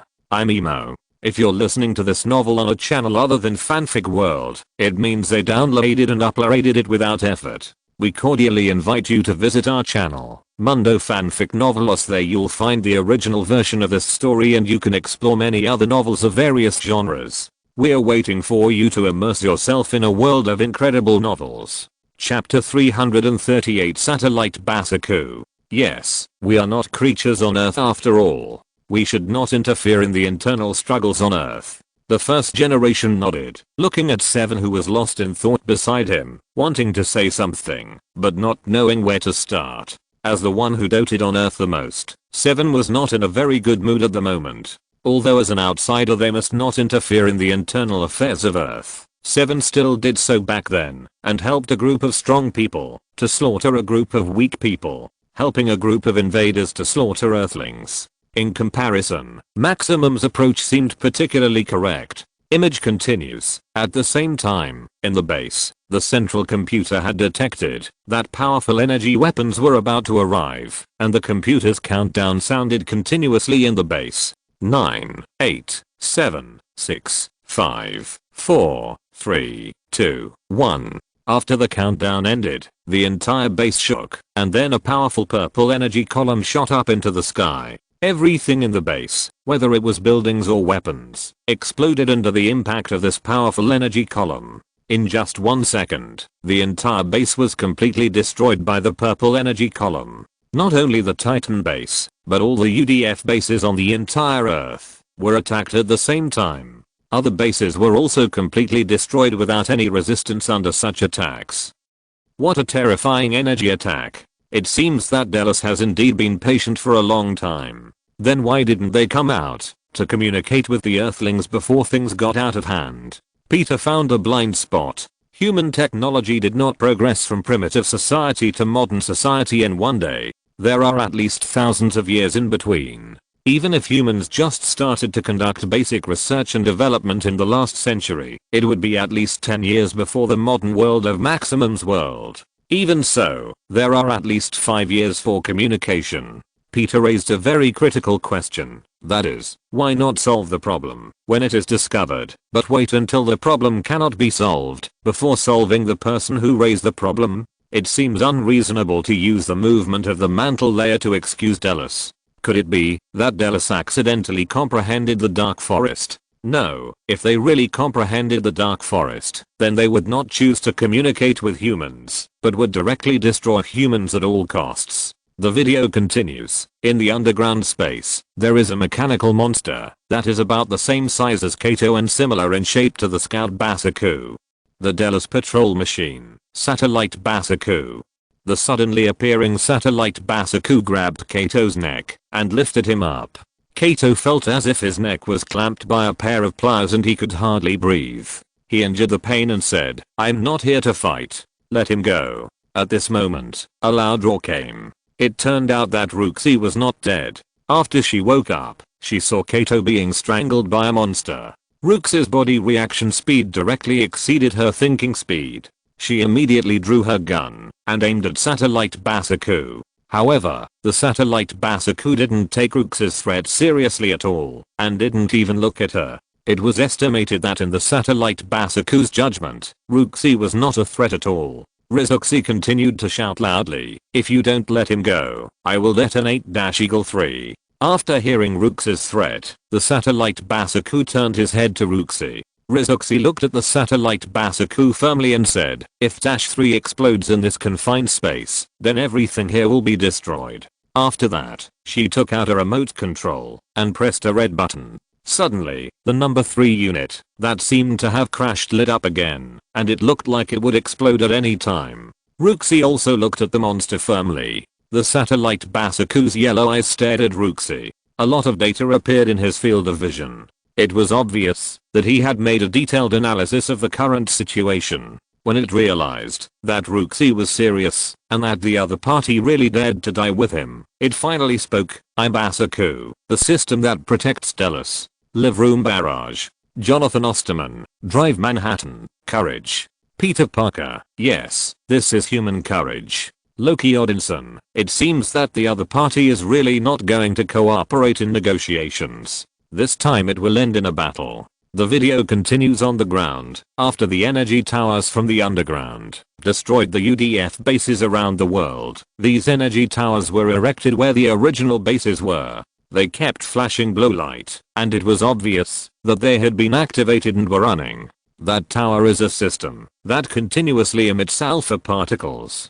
It converts nitrogen and carbon dioxide in the air into oxygen. If the energy towers distributed around the world continue to convert oxygen, the composition of the entire Earth's atmosphere will change in 8 weeks. In the UDF temporary base, the robot Ellie made an accurate analysis of the underground energy towers at the first time and reported it to everyone in the UDF organization. At the beginning, they wanted to attack these energy towers directly. After all, the opponent had completely destroyed their base and the war had begun. Even if the opponent was very powerful, they would not be so scared that they dared not even fight back. However, after learning the operating mode of the energy tower from Ellie, they did not dare to attack. The tower is surrounded by high concentrations of oxygen. We can't attack it. Are we just going to sit there and wait for death?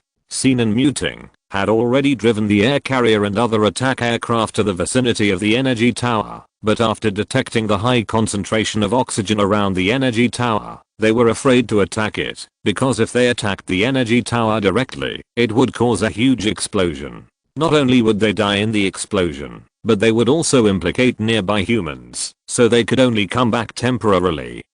Captain Hijikata listened to the angry voices of his men, and he also frowned. He was the captain, and now he was under the greatest pressure. He analyzed and said, perhaps they want to completely change the composition of the atmosphere, so that all life on the entire surface of the Earth will be extinct. Chapter 339. The finale is about to unfold. Wanda, all life on the surface will be exterminated. Wanda, Dallas, are you so cruel? Loki Odinson, as expected, I said there is no possibility of negotiation at all. The so-called peace is just a product born under the supervision of power. Loki Odinson, killing the life on the surface in this way. What a good idea. Thanos has already boarded the temple second. Seeing this, he suddenly felt that his gene virus could be improved. For example, the gene virus that regulates the reproductive rate can be changed to spread in the air, or to build a tower like Dallas and use this tower to properly spread the gene virus and then control the population base. No, isn't this going back to the way it used to be? Director Thanos sat in his favorite chair in the temple second. This Titan throne is Thanos' most beloved thing, and its status in Thanos' heart is even no less than that of Gamora. When conducting experiments on Gamora's home planet and watching the live broadcast, Thanos almost never left this chair. If the soul gem did not recognize things without souls, Thanos would have thrown this chair down. Father, where do we want to go? Let's just find a remote planet. Thanos said, it would be best if the technology level has just come into contact with planetary civilizations, with a large population, and the life on it is constantly fighting for resources. Yes, father. Ebony Moore, who changed back into his original clothes, came to the main control room and began to search for a suitable target in the star map. Video continues. Everyone else had doubts about Professor Akiko's speculation. Not only them, but Ruxi Underground also had such doubts. Seeing that Basaku spoke, she was relieved. As long as they could communicate, there was still hope.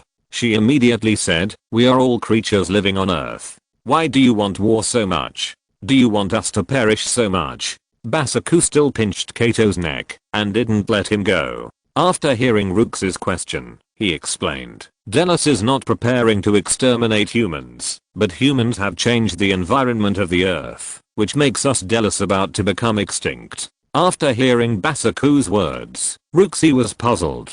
in the UDF temporary base above the ground, because everyone did not understand what Professor Aki Yoshinaga said. Professor Aki Yoshinaga continued to explain to them, but her one-sided words would not convince them, so she asked the robot Ellie to decrypt the information inside the mechanical dolls from Delos. Soon Ellie cracked the information in the mechanical dolls and said, the Delos are a race that is about to become extinct. Because of the continuous destruction of the environment by humans, the ozone layer has become thinner and thinner, and the harmful radiation from the sun has even been transmitted to the underground. We Delos are suffering from the destruction of harmful radiation from the sun. If this situation is not changed, we Delos will be extinct, so Delos will order the Basaku system to protect itself. Now the Basaku system has been activated and can't be stopped.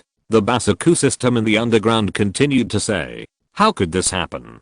Can it be stopped? Can humans only perish? Ruxi never thought that the truth of the matter would be like this. Can Delos be blamed for this? Originally, humans lived on the surface, and Delos lived in the underground space. The two races and civilizations developed together, and there would not even be any intersection. If it were not for the endless economic activities of humans that destroyed the environment, causing Delos to be almost extinct, Delos would not attack humans. In the final analysis, it was still the fault of humans. Moreover, now that the Basaku system has been activated, even if she detonates Unit 3 and destroys the entire underground space, it will not stop the operation of the Basaku system, and humans will still perish. Thinking of this, she could no longer stand up and collapsed to the ground. She was seriously injured when Unit 3 crashed just now.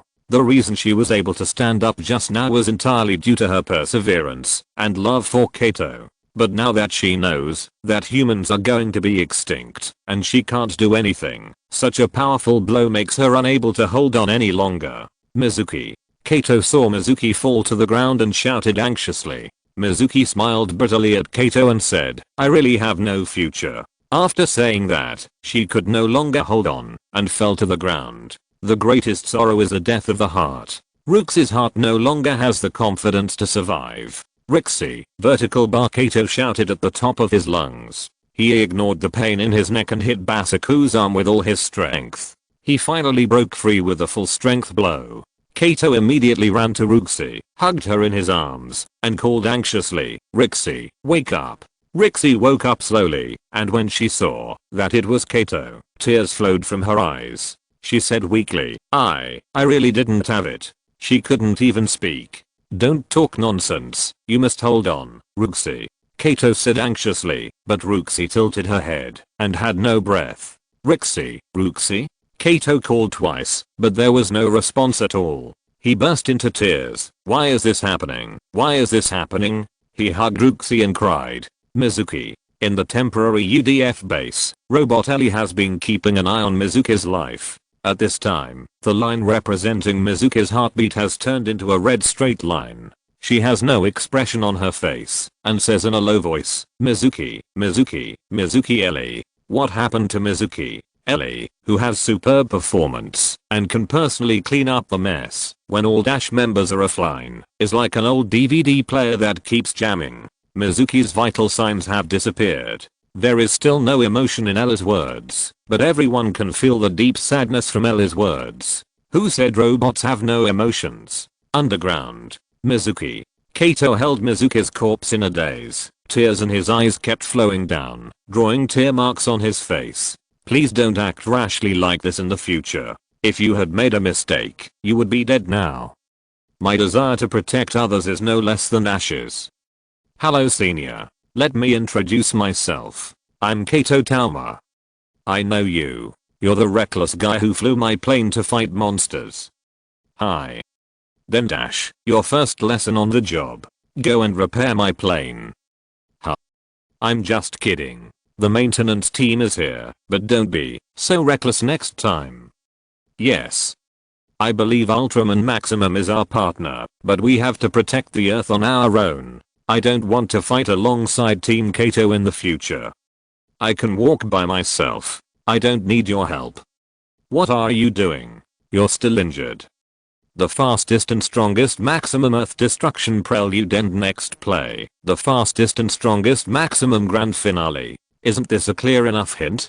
Chapter 340 Peter's Nightmare. WandaVision World. Nothing must happen. Wanda clenched her hands and silently prayed for Uxie. The CP that she had been chasing all the way was finally going to be a happy ending, but the screenwriter killed the heroine.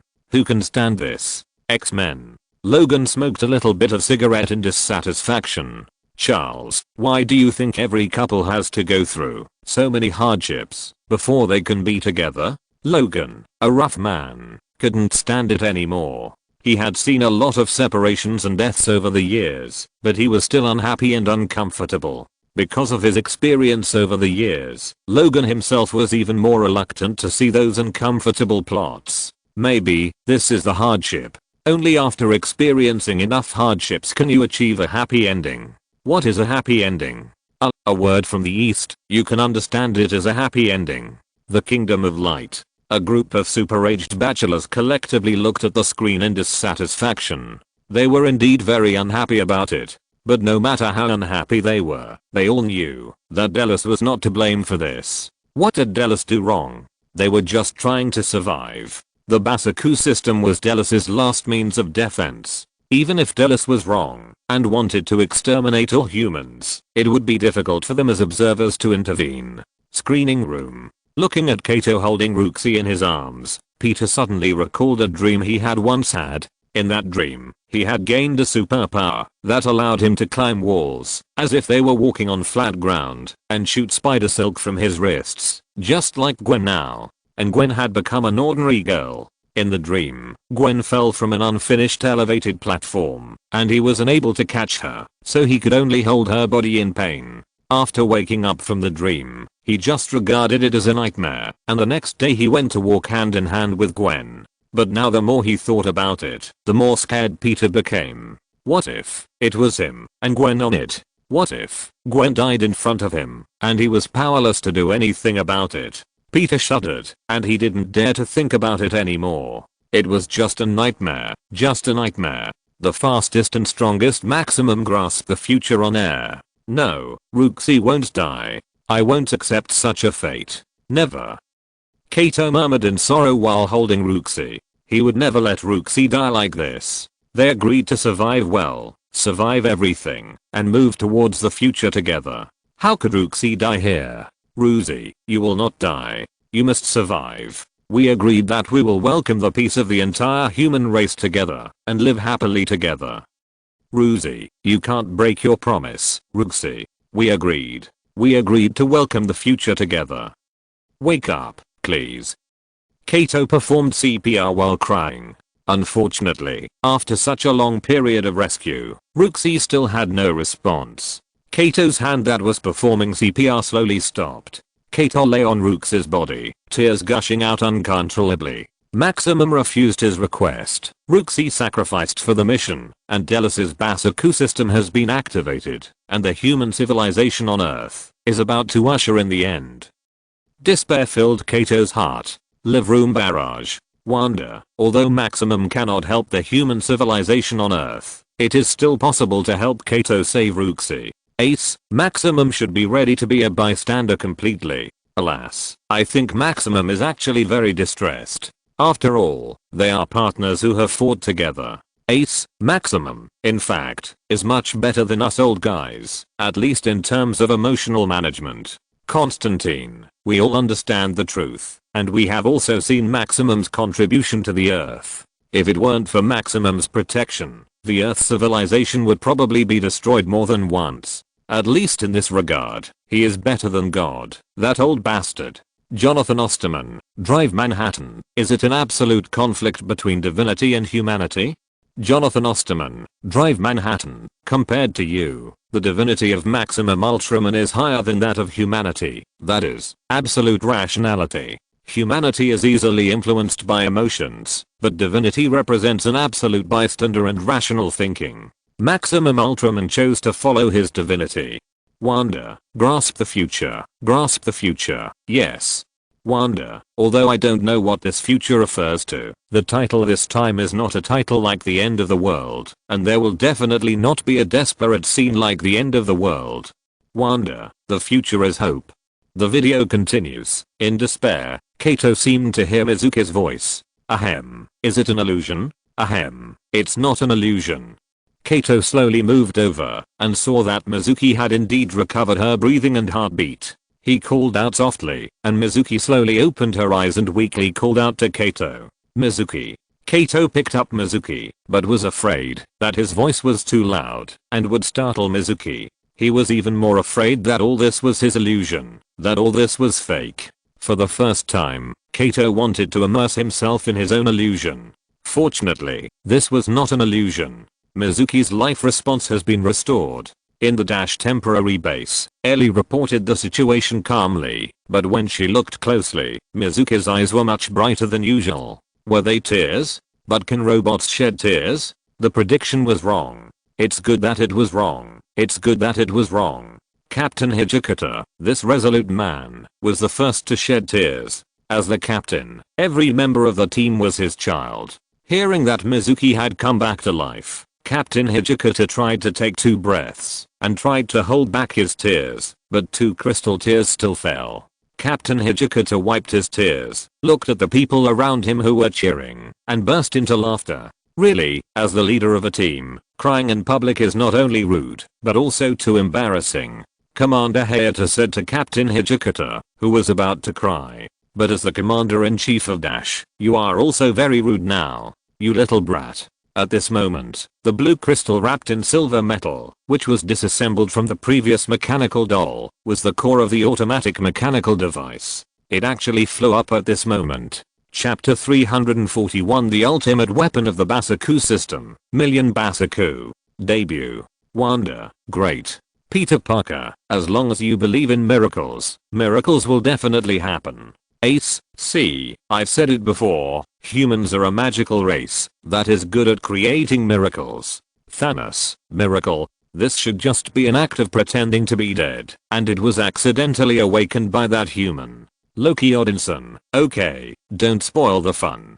Logan, hey, rare guest, you are usually the one who spoils the fun the most. Loki Odinson, foolish mortal. This is called sharing joy with all living beings. Asgard. At the moment, when Mizuki woke up, Loki's face unconsciously showed a smile. Hope is really contagious. Image continues and in the underground, after experiencing the resurrection from the dead, Kato hugged Mizuki tightly. He didn't want anything now, he just wanted to protect Mizuki. But he vaguely felt that many eyes were looking at him. When he looked up, he saw that many mechanical dolls with 3 masked faces suddenly appeared around him. These mechanical dolls were densely packed and completely surrounded him. Although these mechanical dolls had the same shape, their masked faces were different. Some were kind, some were angry, some were compassionate, and some were even crying. Kato knew that these mechanical dolls must be Delos. Now was the time to negotiate with them. He said sincerely, I know that, because the humans on the ground destroyed the environment, you are suffering now. Now please give us some time, it will get better. The human face mask of one of the mechanical dolls retracted into the machine, and a blue light shone out, and a virtual figure in white clothes emerged. This person said, Kato, seeing you saving Ruxi, Delos regrets it. Ah. Hearing what Delos said, both Kato and Ruxi were very surprised, but this was the turning point. Delos continued, we realize that humans on Earth also cherish life. After hearing what Delos said, Kato and Mizuki were very happy. The other party regretted it and realized that they were not bad people. So, does that mean that this war can be avoided? But before they could be happy, they heard the other party continue to say, however, Delos has activated the Basaku system. In order to protect Delos, Basaku will remove all obstacles. We can no longer stop Basaku. Maximum Ultraman is also the target of Basaku's attack. Maximum's ability has been analyzed by Basaku. Basaku has a 100% chance of defeating Maximum Ultraman. Not only underground, but also in the UDF temporary base. The mechanical core also transformed into the Phantom of Delos and told these words to others. Cinema. One wave has just subsided and another wave has risen. They are too casual. Why don't they know to leave a backdoor in the Basaku system? Tony looked serious, but there seemed to be a little bit of happiness between his eyebrows. When Tony said this, he realized that it seemed that the 4 first-generation viewers, including Wang, were all looking at him. Ahem. Tony rolled his eyes and tried to explain. Ultron was just an unfinished data at that time. I didn't know that Ultron in that world would actually improve himself. Thanos. If Delos was created to deal with the crisis of genocide, it would be more reasonable not to leave a back door. Thanos. Since it is the last resort, it must be used when forced to do so. Since it has come to that point, there is no need to leave a back door to stop it. Thanos. And what if the back door is used by the enemy? The video continues. Delos has said this, but there is still someone who has not given up. This person is Kato. Kato's eyes are firm. He tells Delos, prediction may also be wrong. After saying this, he took out the maximum spark from behind and resolutely started the transformation. This time, the maximum spark released a dazzling light. This time, the light was extremely dazzling against the darkness of the underground. The light enveloped Kato and Mizuki. Mizuki looked at Kato with a look of shock, but a bit of a matter of course. She had never expected that Maximum Ultraman, who had been protecting the Earth, was actually right beside her, and it was Kato. Kato? Mizuki looked at Kato in surprise. Kato also looked at Mizuki, his eyes full of love, and said gently, I will take you back to our world. Listening to Kato's words, and feeling his powerful arms, Mizuki was full of joy and said, I have long felt that Kato, you are Maximum Ultraman. At this moment, Mizuki no longer had any fear.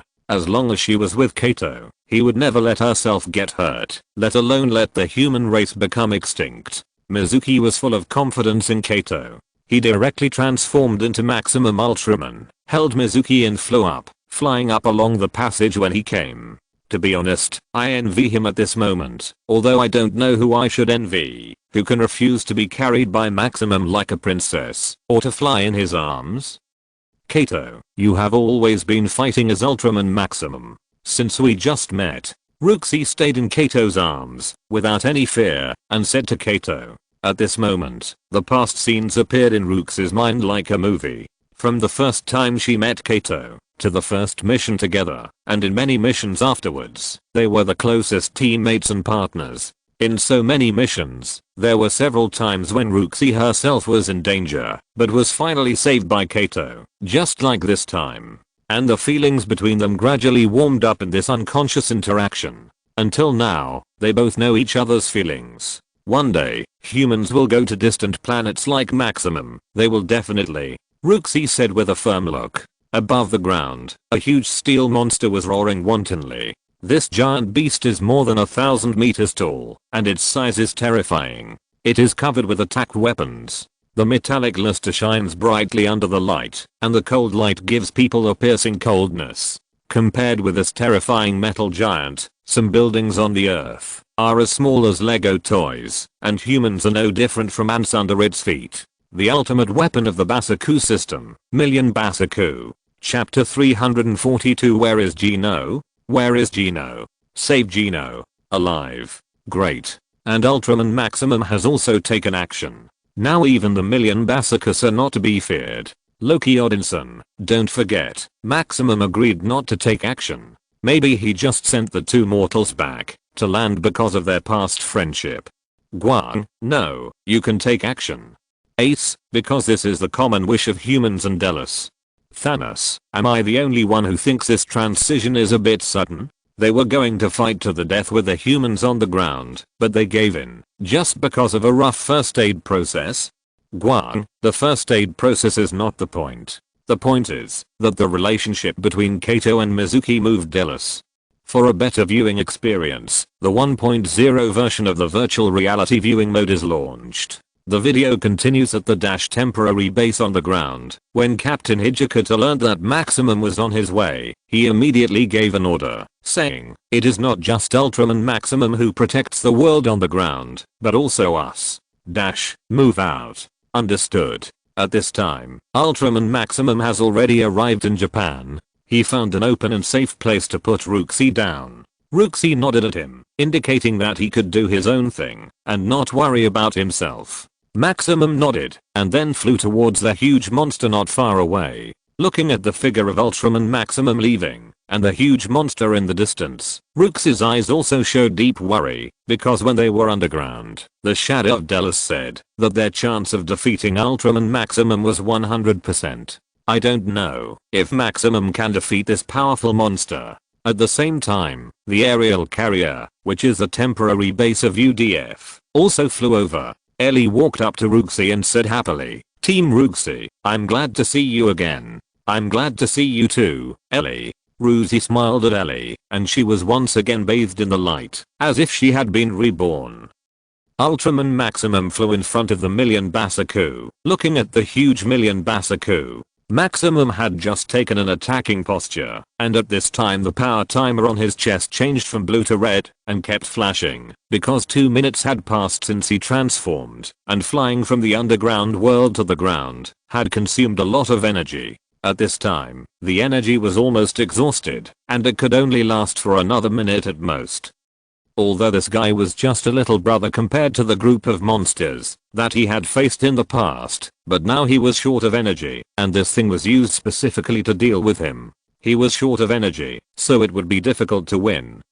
Maximum looked up at the sky and thought, anyway, there are teammates to save him, go. He didn't waste any more time, and rushed towards the Million Basaku. The Million Basaku opened fire immediately and continuously fired energy attacks. Maximum Ultraman rushed directly towards the Million Basaku in the dense energy attack, soaring into the sky and flying onto the Million Basaku. The Million Basaku was too big. Maximum's activity time was limited now, so he had to attack his vital points. The Million Basaku was not weak in strength and could be called a strong hero. At this moment, he was completely suppressing Maximum, who was short of energy. It's so big. It's even bigger than Dark Bolton at that time.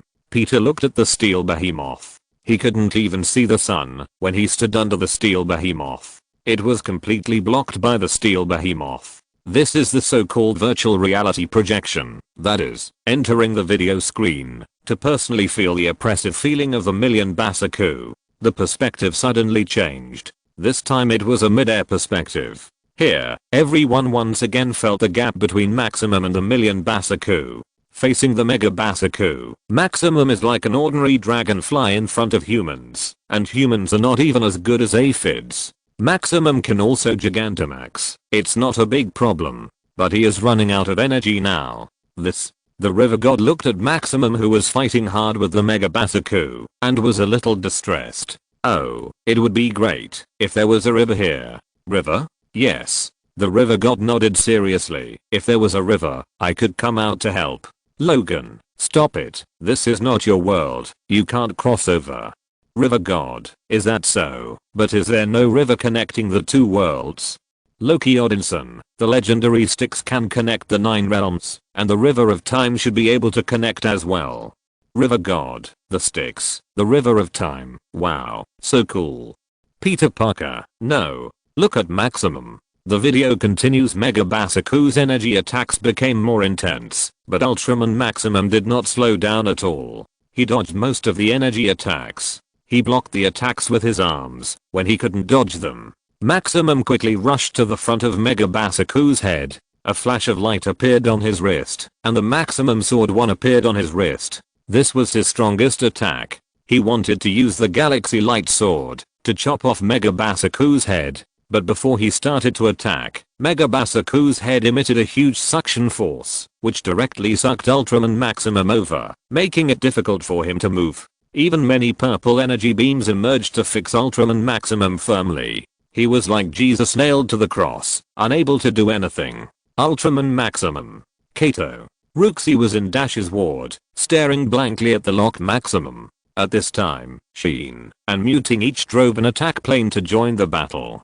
Double-winged sword attack. They opened the wings of their attack planes and rushed directly towards the head of Million Basaku, using the wings to attack the opponent, but this only created a spark on Million Basaku's face, and the damage was minimal. Million Basaku fired several energy attacks in a row, and they dared not get close. Ultraman Maximum struggled several times, but there was no way to break free from Million Basaku's restraints. Instead, he consumed more strength. At this time, the power timer on his chest flashed more frequently, which meant that his strength was about to run out. Maximum's inner thoughts at this moment: where's Gino? Where's Gino? Gino, save him. I modified a part of Maximum's last episode myself and turned it into 3 Easter eggs. They are all original plots. I compiled them into the same chapter. My own style is heavier. If you don't want to read it, you don't have to subscribe.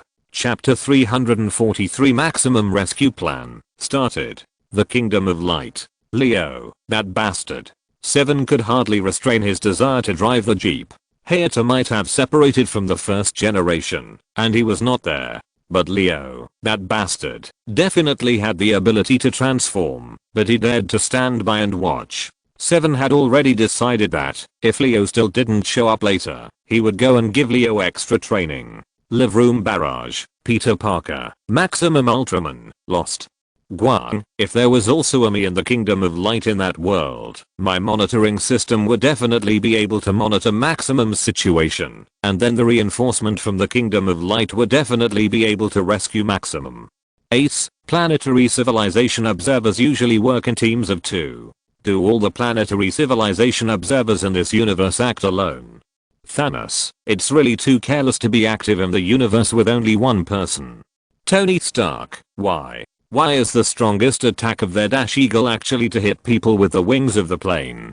Did their designers have a Thor in their heads? That's an airplane. Why fly an airplane and use its wings to attack the enemy? Wouldn't it be better if you had the energy to add 2 more missiles? Exclamation mark. Weapon Master Stark came online, and he couldn't even stand the SAH using the wings to chop people. Strange, don't you also like hand-to-hand combat when you're driving a mecha? Stark, that's different. My mecha is more maneuverable and sturdy than an airplane, and I have Jarvis to help me operate the mecha.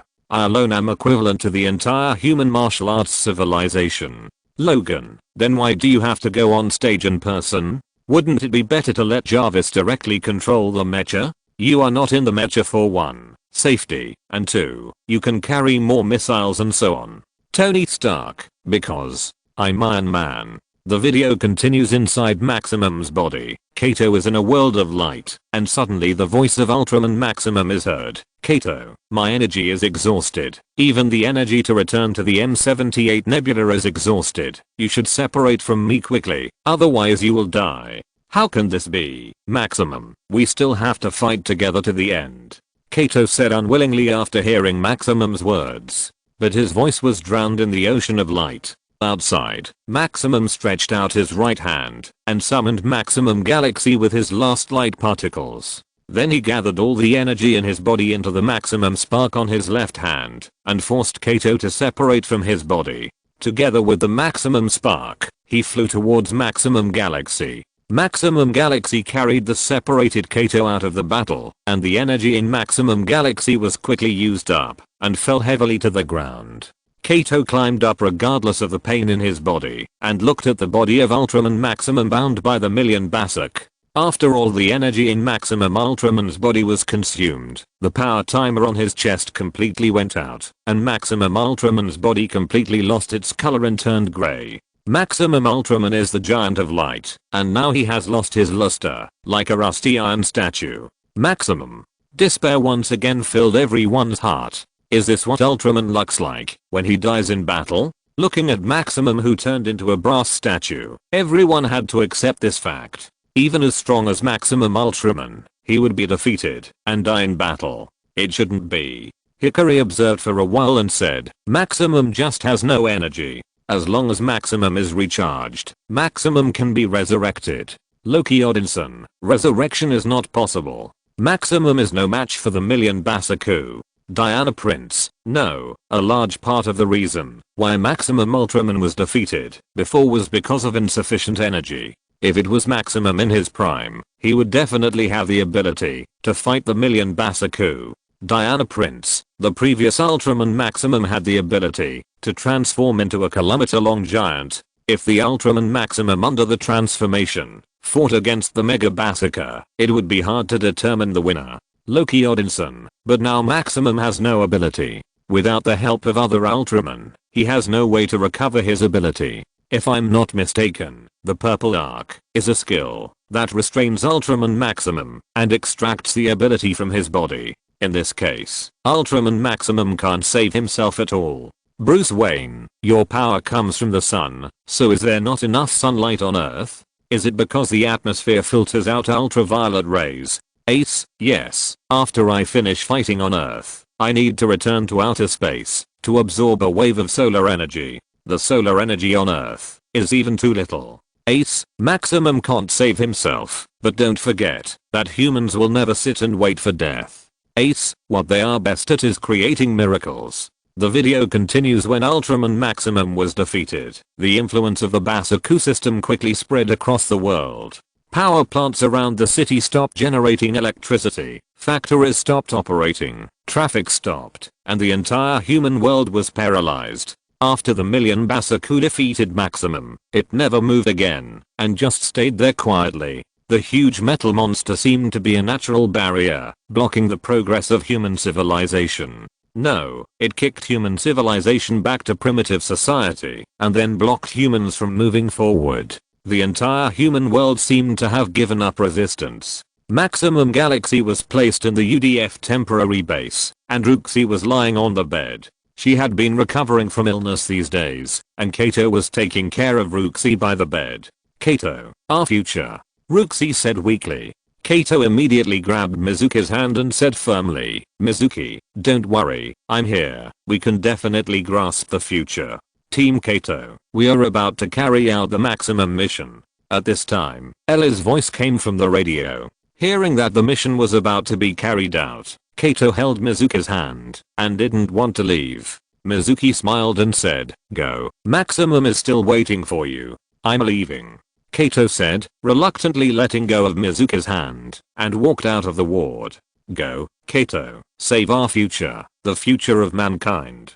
Go and save our companion, Maximum. Maximum Rescue Plan, start. Chapter 344, Unite and Save Maximum. In the conference room, Hayata, Captain Hijikata, and all the other team members gathered together. Seeing that everyone was present, Captain Hijikata announced, now we will start the battle plan to rescue Ultraman Maximum. After Ultraman Maximum was defeated last time, the whole world was paralyzed, and no one dared to attack the Mega Basaku, but humans did not give up resistance, never did. They have been studying how to defeat the Mega Basaku. Only in this way can human civilization be saved. When encountering things, you can't just sit and wait for death, and the only breakthrough to defeat the Mega Basaku is Ultraman Maximum, so they have been studying how to rescue Ultraman Maximum, and now they finally have a complete battle plan. After the fall of Maximum Galaxy, they have been conducting detailed research on the weapon belonging to Maximum.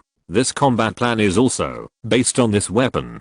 Ellie said, after analyzing the equipment used by Maximum, we found that it will transfer nuclear fusion energy equivalent to the sun to Maximum. Scene rushed to say, so, now we have to use that equipment to transfer solar energy to Maximum again, so that Maximum can be resurrected. Muting said worriedly, but what should we do? Now even the energy in our base is not enough. After listening to this, Professor Kyuzi smiled and said, there is indeed a shortage of energy on the ground, but we still have energy. After that, she pointed her finger upwards meaningfully. You mean solar energy? Everyone immediately understood what Professor Kyuzi meant, but immediately asked, but how do we use the energy of the sun? Guardians. We can also use Guardians.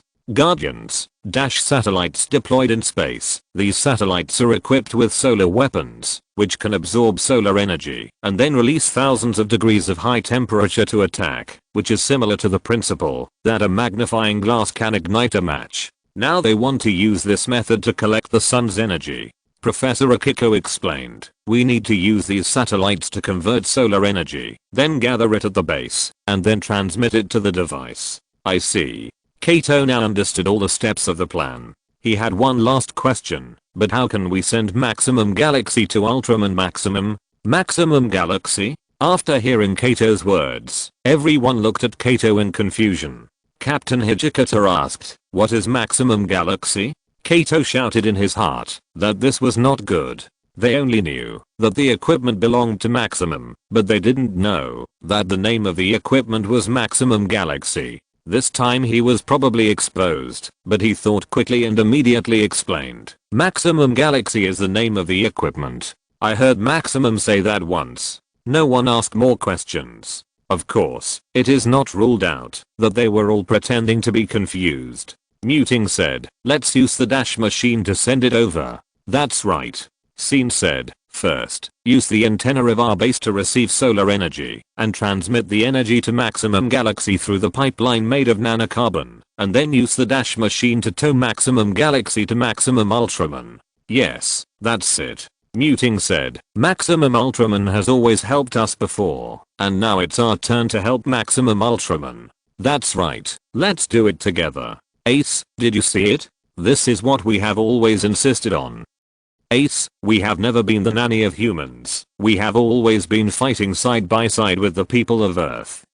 Ace, once, my brother and the other Ultra brothers had also encountered failures when they fought on Earth, and were also knocked down by powerful monsters, seriously injured and even dying. And it was not others who helped them stand up again and defeat those powerful enemies, but the humans who stood shoulder to shoulder with us. The video continues here to conclude it. This is the only means left for us humans. If we continue like this, the energy will soon run out, and then the entire human race will suffer. The humans on Earth are indeed arrogant. In order to develop the economy, they polluted the Earth and sacrificed Delos. If we want to survive this crisis, we humans must do our best.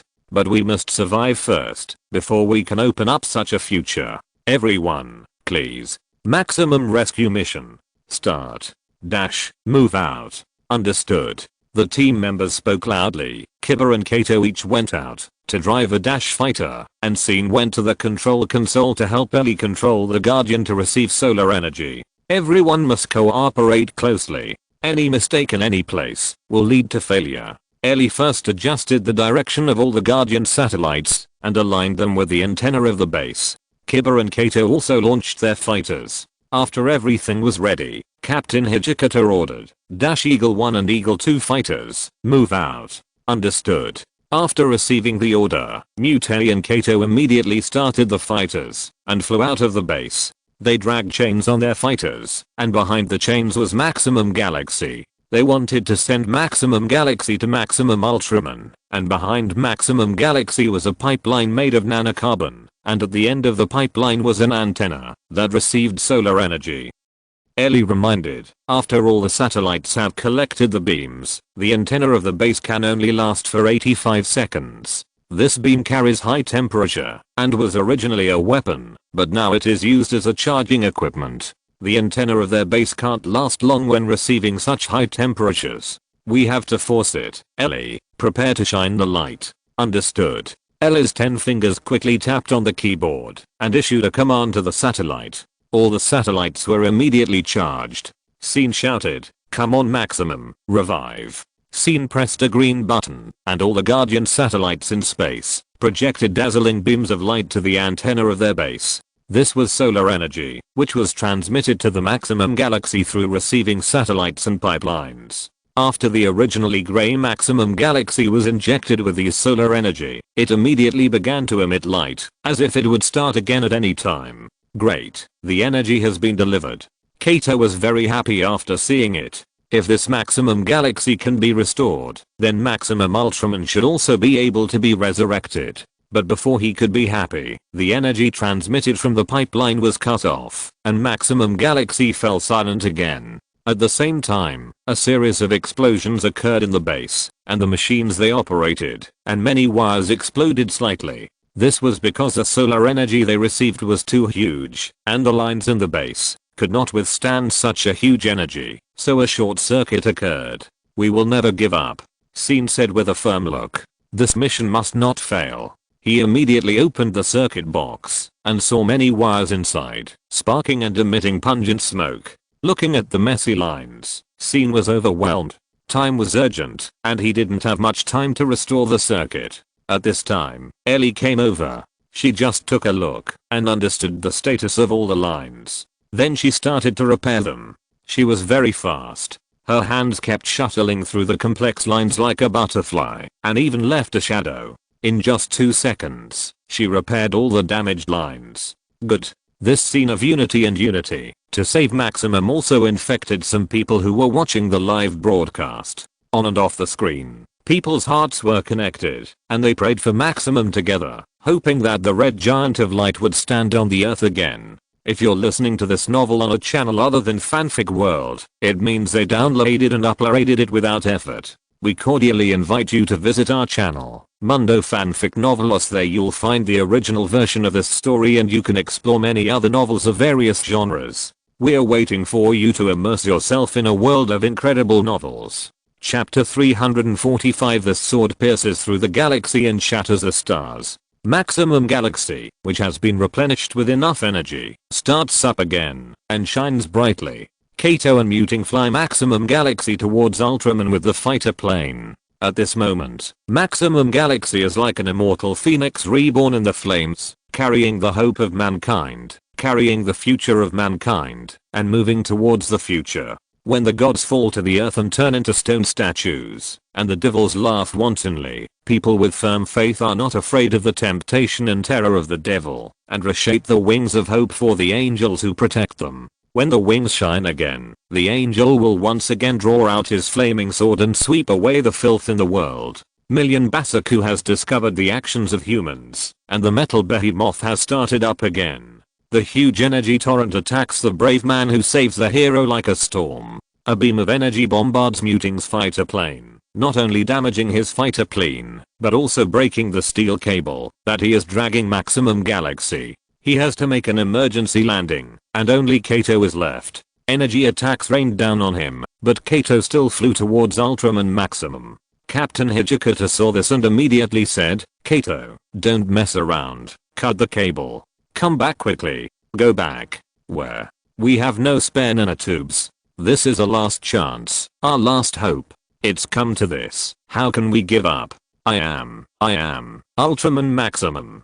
Kato jumped out of the fighter plane and flew towards the Phoenix Maximum Jinga, which carries the hope and future of mankind. Kato. At the moment Kato touched Maximum Jinga seemed to come alive and released a dazzling light. Maximum Jinga sucked Kato into his body and flew towards Ultraman Maximum at a faster speed. Fly, Maximum Jinga. Fly, Phoenix. Fly to the future of mankind. Maximum. At this moment, the Phoenix is Kato, and Kato is the Phoenix. At this moment, it is the fastest and strongest time to awaken. It is recommended to play Maximum's theme song here. When the sky and the earth are connected by light, nothing can stop us from moving forward. And the love between people is the light that connects the sky and the earth. Ha. The chains that block the angels are now falling apart, and the darkest night will eventually pass, and the angels will return to the world with light. The day when the Phoenix returns is the fastest and strongest time to awaken. The Phoenix is engraved on my body. The red giant broke free from the seal of the metal beast, and he will stand on the earth again with an invincible attitude. Resurrected. Kato. So Kato is it. Ultraman Maximum. Boom. Maximum fell down, picked up a lot of dust, and a dazzling white light lit up. The next second, Ultraman Maximum. Look at me, you bastard. Mega Basaku even had to look up to see Maximum's face at this moment. Under the control of the battle system, Mega Basaku once again released a purple energy bomb.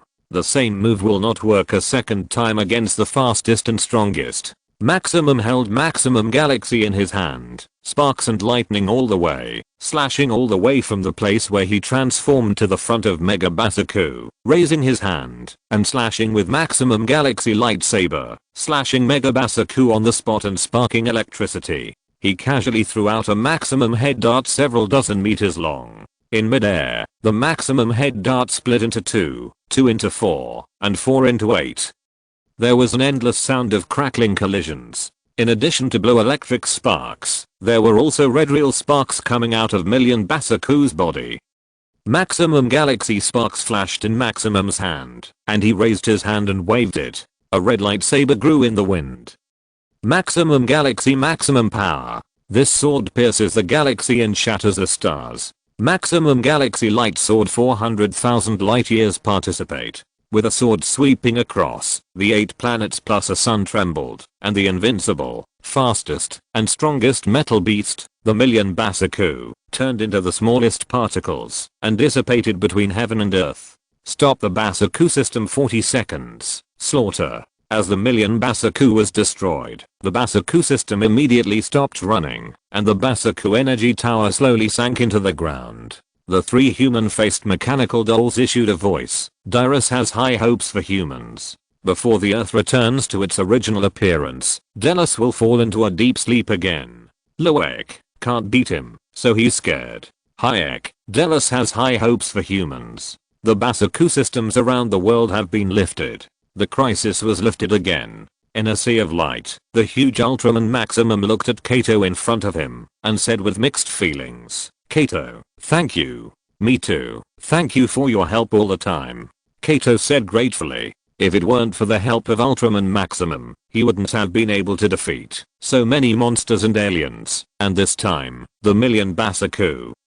Maximum recalled the scene when he first met Kato. At that time, Kato was just a reckless fool who dared to crash into monsters while flying a plane. Later, in order to clear his name, he deliberately let his plane be shot down in an attempt to transform, but he rejected him. When Kato understood the meaning of a warrior, he helped him again. Then they fought Zetan, King Joe, and Yifu together, and then were pressed to the ground by Yifu, lost their memories together, had Omo together, faced their former strong enemies together, and said goodbye to the Metron together.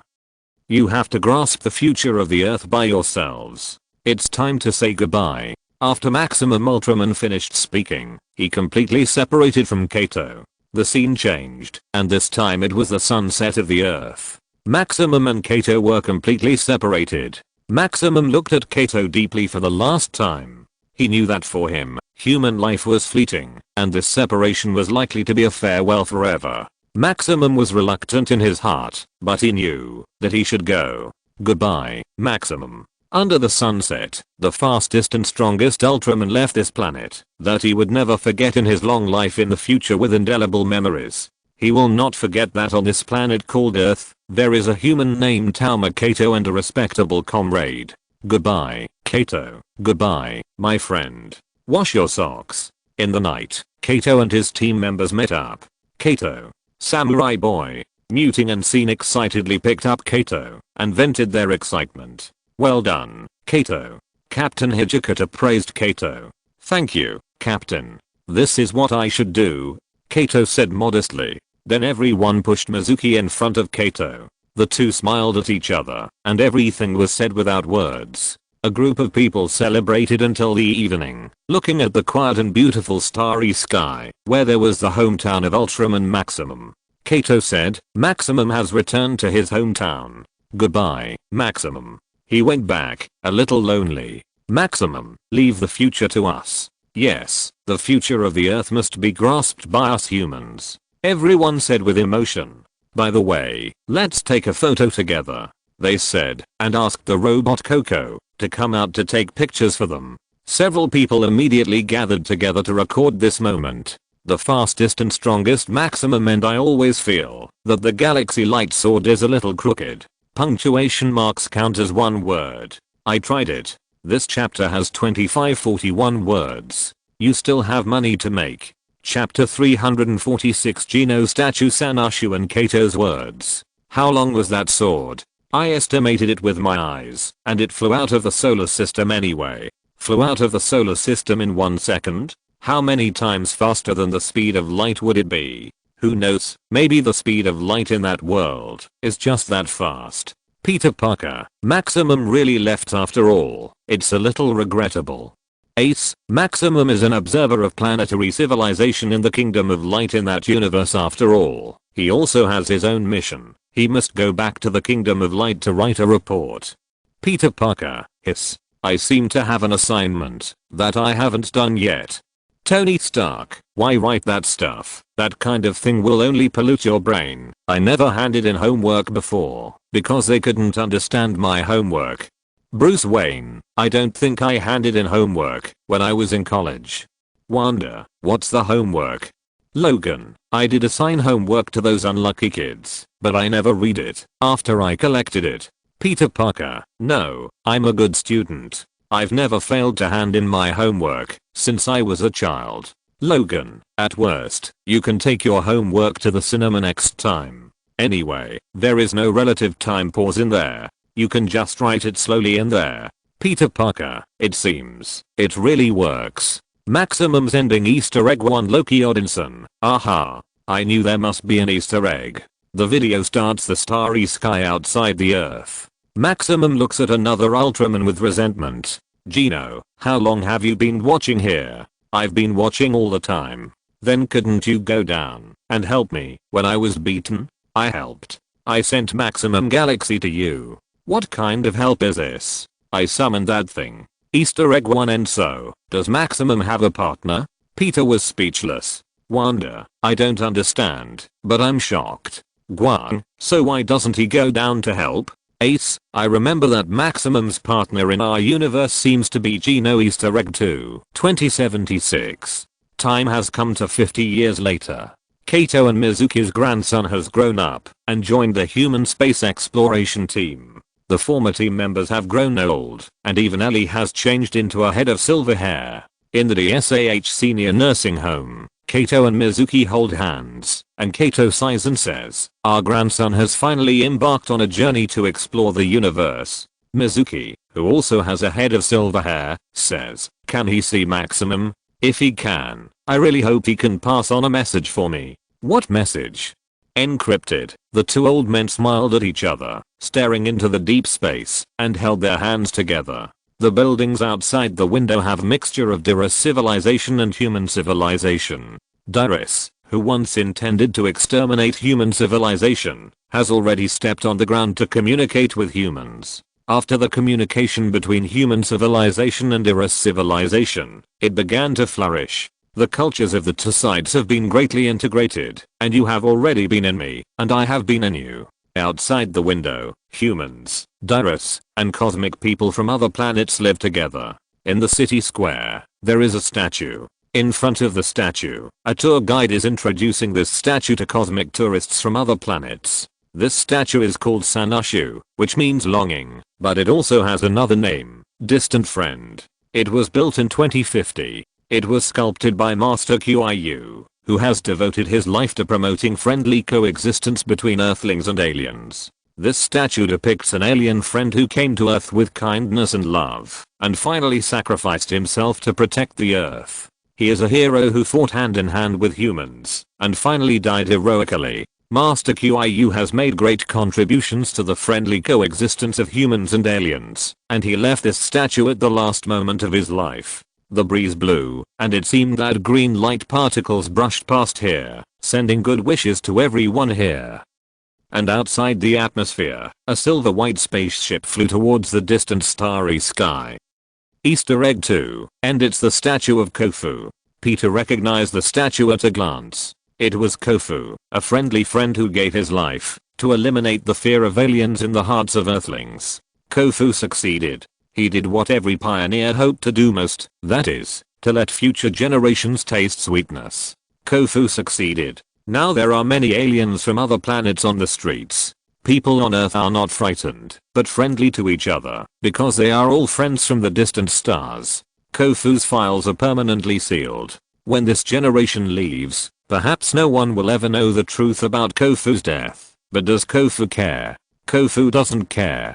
He has seen what he wants to see. So stupid, so good. This bitterness is in his mouth, and watching this scene, it doesn't seem so bitter. Isn't this the truth? Peter noticed something was wrong. He didn't remember that this was the truth at the time.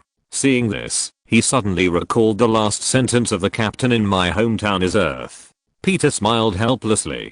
Fortunately, the friend from the stars finally saw what he wanted to see. Ace, Kofu, you must be very happy.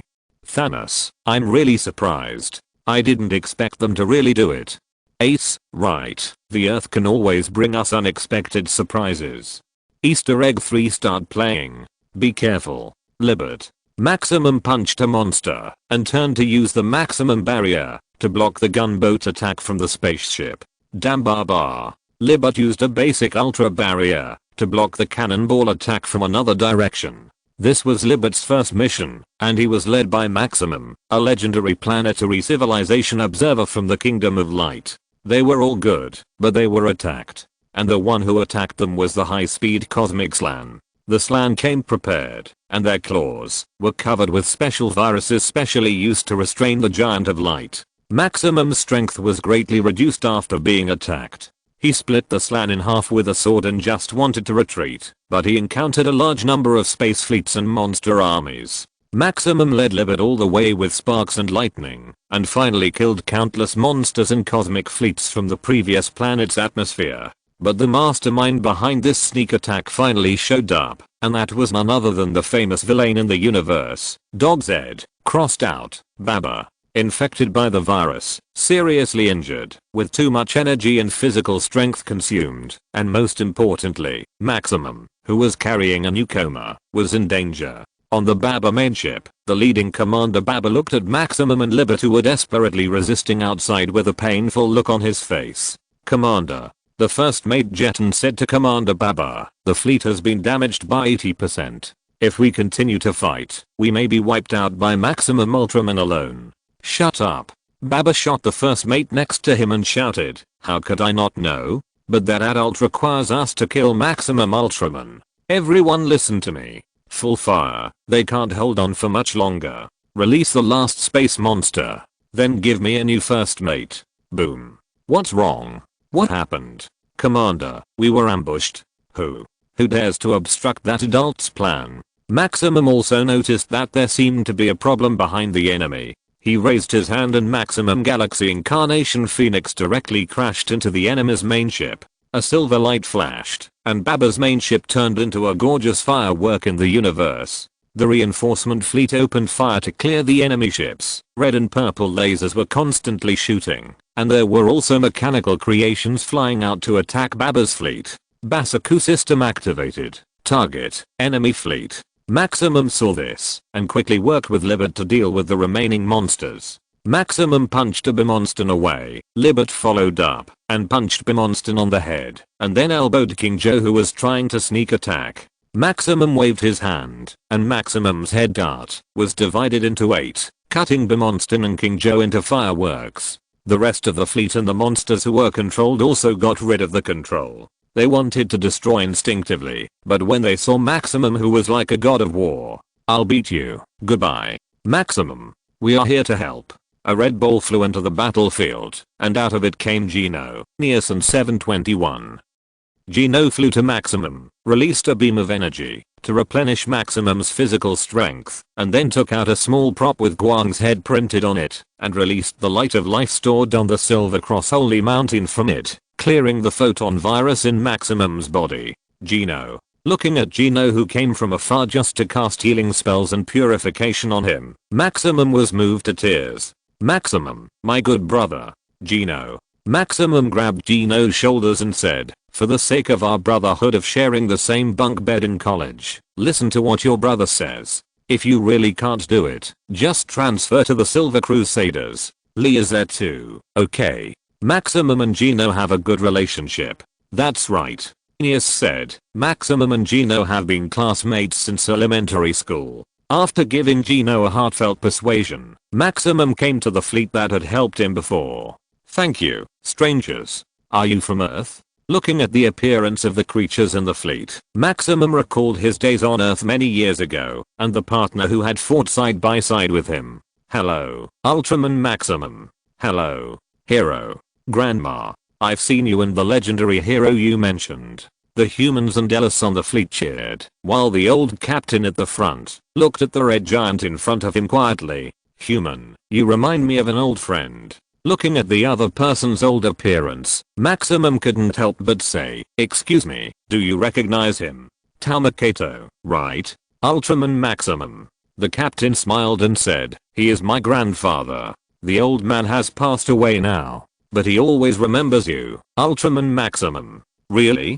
Kato is gone. There was a hint of regret in Maximum's tone, but he also knew that the difference in lifespan between the Earthlings and himself was almost doomed. The moment he and Kato separated, it was a farewell forever. We all grew up listening to your stories." The captain smiled, and he said, "Grandpa told me, when he left, that I must bring you a message. If I can't do it, I will pass this message to the next generation, and keep passing it on until I see you, and bring it to you. Now it seems that I don't have to pass this message down. Grandpa asked me to tell you, we have grasped the future." Maximum smiled, and he nodded in response. "Yes, you have grasped the future. I saw it all. The fastest and strongest Maximum Easter egg end. Next, play the world's greatest swordsman, the invincible legend of Guang Hickory. Is there something wrong with this title? River God, wow, the world's greatest swordsman. It sounds so powerful. Peter Parker, Mr. Hickory, aren't you a scientist? A Guang, I don't know. How can a scientist like me become the world's greatest swordsman and invincible? I suspect the theater is playing a trick on me. Bruce Wayne, it could also be a parallel universe in the future. Ace, could it be that Hickory has a talent for swordsmanship?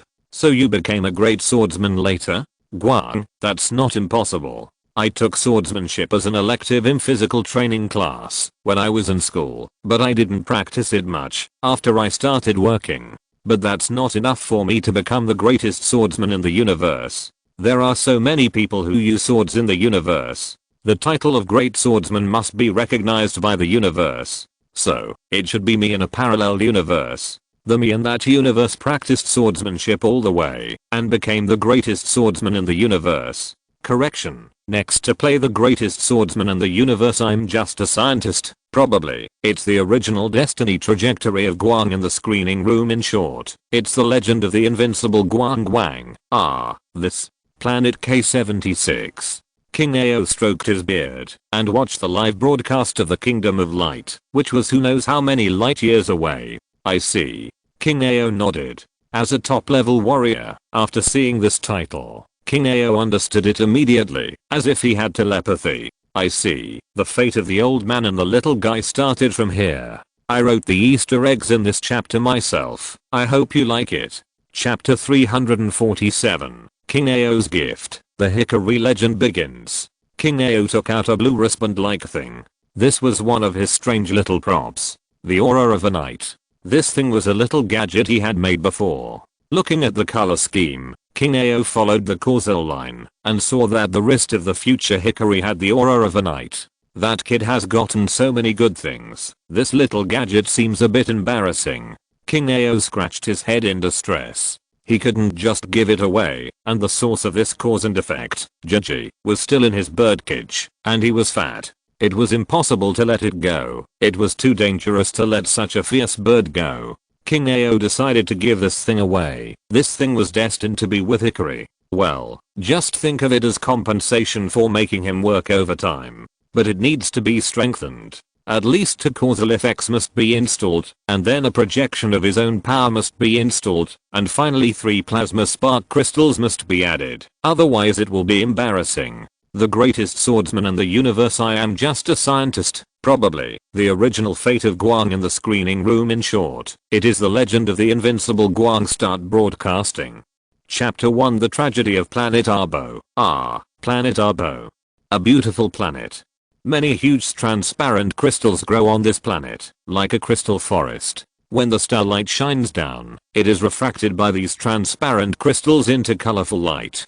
And in this transparent crystal forest, there is a blue giant, looking at this charming scenery, and falling into deep thought. Live room barrage. Wanda, is this planet Arbo? It's so beautiful. Not only Wanda, the girl, but also the other people in the screening room, were a little intoxicated when they saw this beautiful planet. This planet is really beautiful.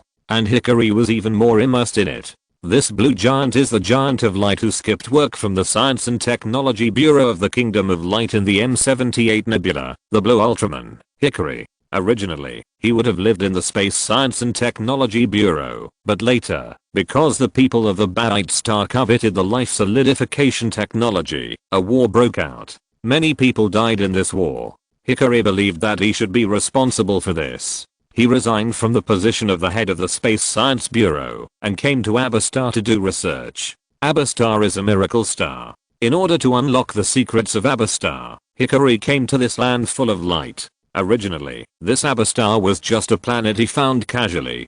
Who knew that, when he came here, he fell in love with this beautiful planet. This Hikari, who was immersed in it, heard the voice of the narrator, and woke up suddenly. This is my original destiny. Hikari said suddenly, I wanted to resign with Zophie and leave the Kingdom of Light, but because of the matter of the projection room, I had to stay. If there was no projection room, I would have been on that beautiful planet now. The Kingdom of Light. Hikari did submit his resignation to me. If it weren't for the screening room. Zophie was about to say something, when suddenly, a birdcage fell from the sky, and landed steadily in Zophie's hands. What is this? Zophie. The voice of the King of Ultra rang in Zophie's ears. The old man is going out to visit friends, so I'll ask you to take care of this bird.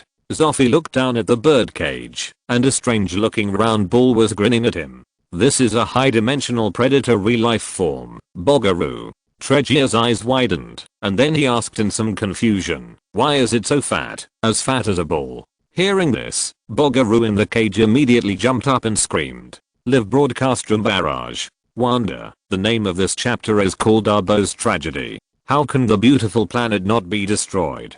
Logan, according to the nature of the screening room, the possibility is very high. Image continues. Crystal-like creatures like white feathers surrounded him. They were intelligent life forms from the planet Abba. Excuse me, who are you? We are Abba, and we have existed on this planet since ancient times. Our compatriots who existed in a hydrogenated state merged into this state. Could it be that this land? Yes, every crystal on this land is a part of us. But why do you want to communicate with me? Hikaru said angrily. What if I'm an invader? Because I feel that you have a clear mind like ours. I heard that in the distant Kingdom of Light, there is an Ultra God that protects the peace of the universe. You are also a member of it. Hikaru floated in the air. He told Abba, no, I'm just a scientist, so I don't have the power they have. The will of the planet. Abba responded to Hikaru with a gentle voice. Whether you are a warrior or a scientist, your clear heart will not change at all, so just be yourself. Can I ask how you communicate? Bruce Wayne asked puzzledly, using brainwaves, or using some kind of resonance method? In response to Bruce's scientific question, scientist Hikaru gave a more metaphysical answer. It's mental power. I have a part of the blood of the Silver Clan, so I can use basic mental power skills such as mental communication. The video continues. I don't know how long it has been. What's wrong? Do you miss your hometown? The intelligent life form of Abastar asked softly in a gentle voice. No. Hikaru shook his head and looked at the charming brilliance around him, saying, I just feel that so many planets in the universe cannot compare to the charming brilliance of Abastar. I want to live here with you forever. This is falling in love with Abastar in the future. Hikaru looked at himself on the screen and said seriously. Fall in love with Abastar? Tony didn't know what expression to use to answer. To be honest, the life forms of Abastar are already somewhat magical, but your words are more magical according to my understanding. Yes, what this means is that in my eyes, everything in the universe is not as brilliant as Abba. Tony looked at Hikaru's serious expression and suddenly felt that he was the only one who was precious in terms of feelings. The video continues. Thank you. The intelligent life form said softly, but immediately said with regret, but no, why? Hikari asked in confusion, if the sword's prophecy is true, then this peaceful life will not last long. The intelligent life form said with regret and worry. Sword? Hikari asked in confusion. It was the first time he heard the name of the sword. The sword is the most important thing on the planet Arbo. According to the sword's prophecy, there will be a huge black shadow to destroy the planet. The intelligent life forms on the planet Arbo said as they formed a circle, forming a projection between them. There was a terrifying black shadow in it. This black shadow exuded the breath of despair and death, and was wreaking havoc on the projected planet Arbo. The originally peaceful, and beautiful planet Arbo turned into a purgatory under the attack of this terrifying black shadow. One day, Arbo will be destroyed. The intelligent life forms on the planet Arbo said with worry. Hikari watched the terrifying black shadow completely destroy his beloved Abba planet. He was as if he were there, and said angrily and helplessly, if I had the ability to fight. He clenched his fists. Unfortunately, he was not a red Ultraman who was good at fighting, but a blue Ultraman who was good at research. At this moment, he was extremely eager to have extraordinary fighting power. It's enough for you to have this heart. Abba's intelligent life form said comfortingly, so, before the disaster comes, you should leave here. Abba's intelligent life form also knew that Hikari was just a scientist. He was not good at fighting, so he didn't want Hikari to be hurt in the subsequent disaster. But, Hikari said worriedly. He didn't finish his words, but the meaning was very clear. He had been on Abba Planet for a long time and had become a very close partner with Abba Planet. Now that the disaster has come, how could he abandon his partner and leave independently at this time? Don't worry, we still have a glimmer of hope. The intelligent life form of Abba Planet said comfortingly. Hope? Hikaru asked doubtfully. He didn't know who else was on this planet besides him and the Abba people. Yes, that was the brave man who fell from the sky. He was given the armor of light and merged with the earth of Abba. This is also one of the prophecies of the sword. We all believe that the brave man will definitely appear. The intelligent life form of Abba said firmly. Although they themselves still don't know who this so-called brave man is, since it is a prophecy of the sword, it will definitely appear. Abba hopes that Hikaru can leave quickly to avoid being hurt. They also fell deeply in love with Hikaru during their daily interactions. Then let me be the brave man, Hikaru said with a firm look in his eyes. He wanted to use his own power to protect Abba. Hikari turned into a blue light and flew into the starry sky. He needs power, the power to protect Abba. I see. Is this why I became the so-called greatest swordsman in the universe? Hikaru looked at the planet Abba on the screen with concern. Hikaru didn't care about the false reputation of the so-called greatest swordsman in the universe. He didn't want anything to happen to this beautiful planet. Power. Is this thing more important than the piece of our bow? After watching the trailer of the Trigger movie, Cereblo seems to be still alive. Chapter 348, High-Dimensional Predator Bogaru. Image continues. After flying for an unknown amount of time, Hikari arrived at the King's planet K-76. Why didn't you ask for reinforcement from the Kingdom of Light? Peter asked puzzledly. If the Ultra Guards work together, we will definitely be able to defeat that demon. I left the Kingdom of Light for some reasons, and I felt guilty, so I naturally wouldn't ask for reinforcement. Hikari shook his head and said, but now I have to ask for help. Ace, I know what you want to say. Brother Zoffy has transferred Nielsen 721 from the Security Bureau to Abba, and the king just mailed a birdcage, and if there is no accident, it should be the high-dimensional predator Bogaru. The video continues. Perhaps it was God's will. Hikaru met a mysterious man in a cloak in a wasteland. Hikaru, who was eager to save him, asked directly, hello, I'm looking for someone. I heard that the legendary Superman who can make the impossible possible is here. I came to this planet to ask him to give me strength. I know the location, but do you have the ability to see him? The mysterious man said lightly. I don't have time anymore. Please tell me. Hikaru said anxiously. Look. The mysterious man did not directly tell Hikaru what he wanted to know, but pointed a finger at the sky and said, I don't know what he did. Hikaru looked up and was shocked to see that the originally clear sky suddenly became dark clouds, thunder and lightning rolled, strong winds blew, and rain poured down. Look, this is just like the portrayal of your current mind. The mysterious man said lightly. After hearing what the other party said, Hikari knew that the other party was worried that he would be out of control after getting powerful power like the storm, causing a large number of casualties. He said firmly, I will never indulge in that power, but use it to protect innocent lives. HMM. The mysterious man nodded and said, then can you stop this storm? Hearing this, Hikari looked at the storm in the sky. He knew that this was a test from the mysterious man. If he couldn't stop the storm, the other party would definitely not tell him where the legendary Superman was.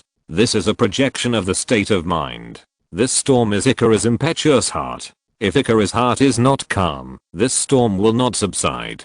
Hikari concentrated on the spot. His mind calmed down. He gathered the energy in his body, raised his hands high, and fired a blazing blue ray towards the thundercloud in the sky. This was a heat load ray with an extremely high temperature. This heat load ray penetrated the clouds and evaporated the dense thunderclouds in the sky in the blink of an eye. The dazzling sunlight was projected again, and the storm completely disappeared. This is the power of scientists. Hikaru's mind was as calm as the bright sky. Well done. At this time, a majestic voice appeared behind him. Hikaru turned around and saw an old man in a red cloak. He exuded a powerful and majestic aura, which made Hikaru naturally respect him. King of Ultra, the legendary Superman in the universe, along with the light of creation, the will of the universe, and the miracle warrior, he is known as the mysterious Four Ultras. Compared with the other three who are invisible, the legend of the King of Ultra is more extensive. This ancient Superman has long projected his incarnation in the endless multiverse. His true identity is unknown, but he can cross the endless timeline and travel through the endless multiverse. He has countless incarnations, is immortal and eternal. He guards the multiverse in endless time and space. Every universe where his incarnation lives is protected by the King of Ultra, but this legendary king will not take action easily. Only when there is a cosmic crisis will the king choose to take action to protect this world. He once joined forces with the other three to fight against absolute darkness, and finally defeated it, guarding a piece of peace for all beings in the multiverse, allowing light to shine again in the multiverse. Please say, thank you, King of Ultra. That's the King of Ultra. Hikaru suddenly frowned. I don't seem to know this king. Is it because the appearance of the screening room caused a deviation in my history? The universe of the Kingdom of Light. Oh, you're praising me like this, but I'm still a little embarrassed. King Ultra looked at the introduction of himself in the projection room on the screen with a happy face. He had been praised many times, but it was the first time that he was praised by a being that spanned the infinite multiverse like the projection room. Although what he said was true. Projection room. Immortal, eternal, spanning the endless timeline, projecting the multiverse. The projection room chose to use the simplest language to describe the King of Ultra, because if they said too much, they wouldn't understand, and it wouldn't achieve the desired effect. Although they had heard all kinds of legends, this was the first time that most of them had seen a multiverse level strongman. Even Hikaru himself only knew that the king was strong, but he didn't expect the king to be so strong. The video continues. One day, you will meet them. The day when they call you Ultraman will also come. After the King of Ultra finished speaking, he bestowed a ray of light on Hikaru, who reached out to catch it. The light attached to his right wrist and turned into a wristband. This is. Hikaru looked at the thing on his wrist in shock. He could feel the powerful power contained in it. This was the legendary Knight's Breath. It could be transformed into a powerful lightsaber. With this Knight's Breath, he could fight like a Red Tribe Ultraman. That will definitely become your power, but be careful. The clearer the water, the easier it is to be tainted. You must never forget your heart, which is as clear as the sky now. The King of Ultra warned. Please rest assured, I will remember your teachings. Hikaru said respectfully. Well, very good, then do what you should do now. The King of Ultra said. Thank you, King of Ultra. Hikaru said gratefully, and then turned into a ray of light and left. He has now gained powerful power and wants to go back to protect Arbo Star. He doesn't know when the terrifying black shadow in the prophecy will come. He must stop the other party from destroying Arbo Star. But just after flying near the planet Arbo, he found that Arbo had been attacked. A large sea of fire appeared on the originally white and jade-like planet Arbo. Damn it, has the terrifying black shadow in the prophecy arrived? Seeing this terrifying scene, Hikaru was anxious. He accelerated suddenly and landed on the planet Arbo. He saw that the surface of the originally beautiful and peaceful planet Arbo had been completely destroyed. There were gushing magma and raging volcanoes everywhere. The original crystal forest was completely destroyed, and the entire planet was facing collapse. Not far away, there was a terrifying black shadow that was almost exactly the same as the prophecy, frantically attacking the remaining crystal pillars. These crystal pillars were where the life on the planet Arbo lived. At this time, Hikaru finally saw clearly what the terrifying black shadow was. He was the high-dimensional predator Bogaru, a powerful existence that regarded intelligent life in the universe and even other monsters as food. As long as he passed by the planet, the final outcome was that it was completely destroyed. The prophecy of the sword really came! Exclamation mark. The Kingdom of Light. That's the high-dimensional predator Bogaru. Zoffy looked at the cage in his hand, and then looked at the demon destroying the planet Arbo on the screen, and couldn't help but think of the Ultra War tens of thousands of years ago. Supplement: the live broadcast will be longer and longer. The first time there was only Ultron's destruction of the world. The fourth time there were 4 stories plus 1 on demand. The fifth time was naturally 5 stories plus 2 on demands. The sixth time was 6 plus 3 on demands, and so on. The complete source of the Hickory saga is so hard to find. It's even harder to find the cook meat of the Trigger movie. I'll try my best to find it. Chapter 349. Zoffy's memories. Abo, I still couldn't protect you. At that time, he had just become an adult, just an ordinary little soldier. At that time, Hickory had just graduated and was an apprentice at the Science and Technology Bureau. At that time, the captain of the Space Guard, Ultra Father, was still Ken, and the Space Guard had not even been established. Ultra Mother was still Mary, a little nurse in the Silver Cross. At that time, the Dark Emperor led his troops to attack the Kingdom of Light. He encountered Boggaroo on the battlefield and fought with him. At that time, Belia had not yet fallen into darkness. Now, the times have changed. He has gone from being an unknown ordinary soldier to the captain of the Space Guard, with meteor medals all over his shoulders. Now, Hickory is the director of the Science and Technology Bureau, and has won the same number of meteor medals as himself. Now, Ken and Mary have married, and have become the captain of the Space Guard and the captain of the Silver Cross respectively. Now, the former demon is as fat as a bull. If King Ao hadn't said it, he couldn't tell that this thing had any resemblance to the Boggaroo who once devoured thousands of lives. King, are you raising pigs? Exclamation mark. Screening room. This guy, it looks like that. The crowd, who had been spoiled by the screening room, had already seen the ultimate monster such as Infinite Ultron and Leafrot. A mere Boggaroo suddenly looked a little insignificant in front of them. Wonder, this bastard. Arbor was such a beautiful planet before, but now it has been ruined by this bastard. Bruce Wayne, this guy's constantly devouring creatures. Can it be killed by biological toxins? Ace, Brother Zoffy said that in addition to the main body, Boggaroo also has a large number of clones. It is a monster called Little Boggaroo, and its existence is to help Boggaroo hunt. Ace, although Boggaroo is unlikely to appear in your world, considering that Peter borrowed the power of a certain Ultraman in his world, it is possible that other monsters will appear in your world. Ace, as a high-dimensional predator, Boggaroo cannot be ruled out from crossing different universes when traveling through dimensions.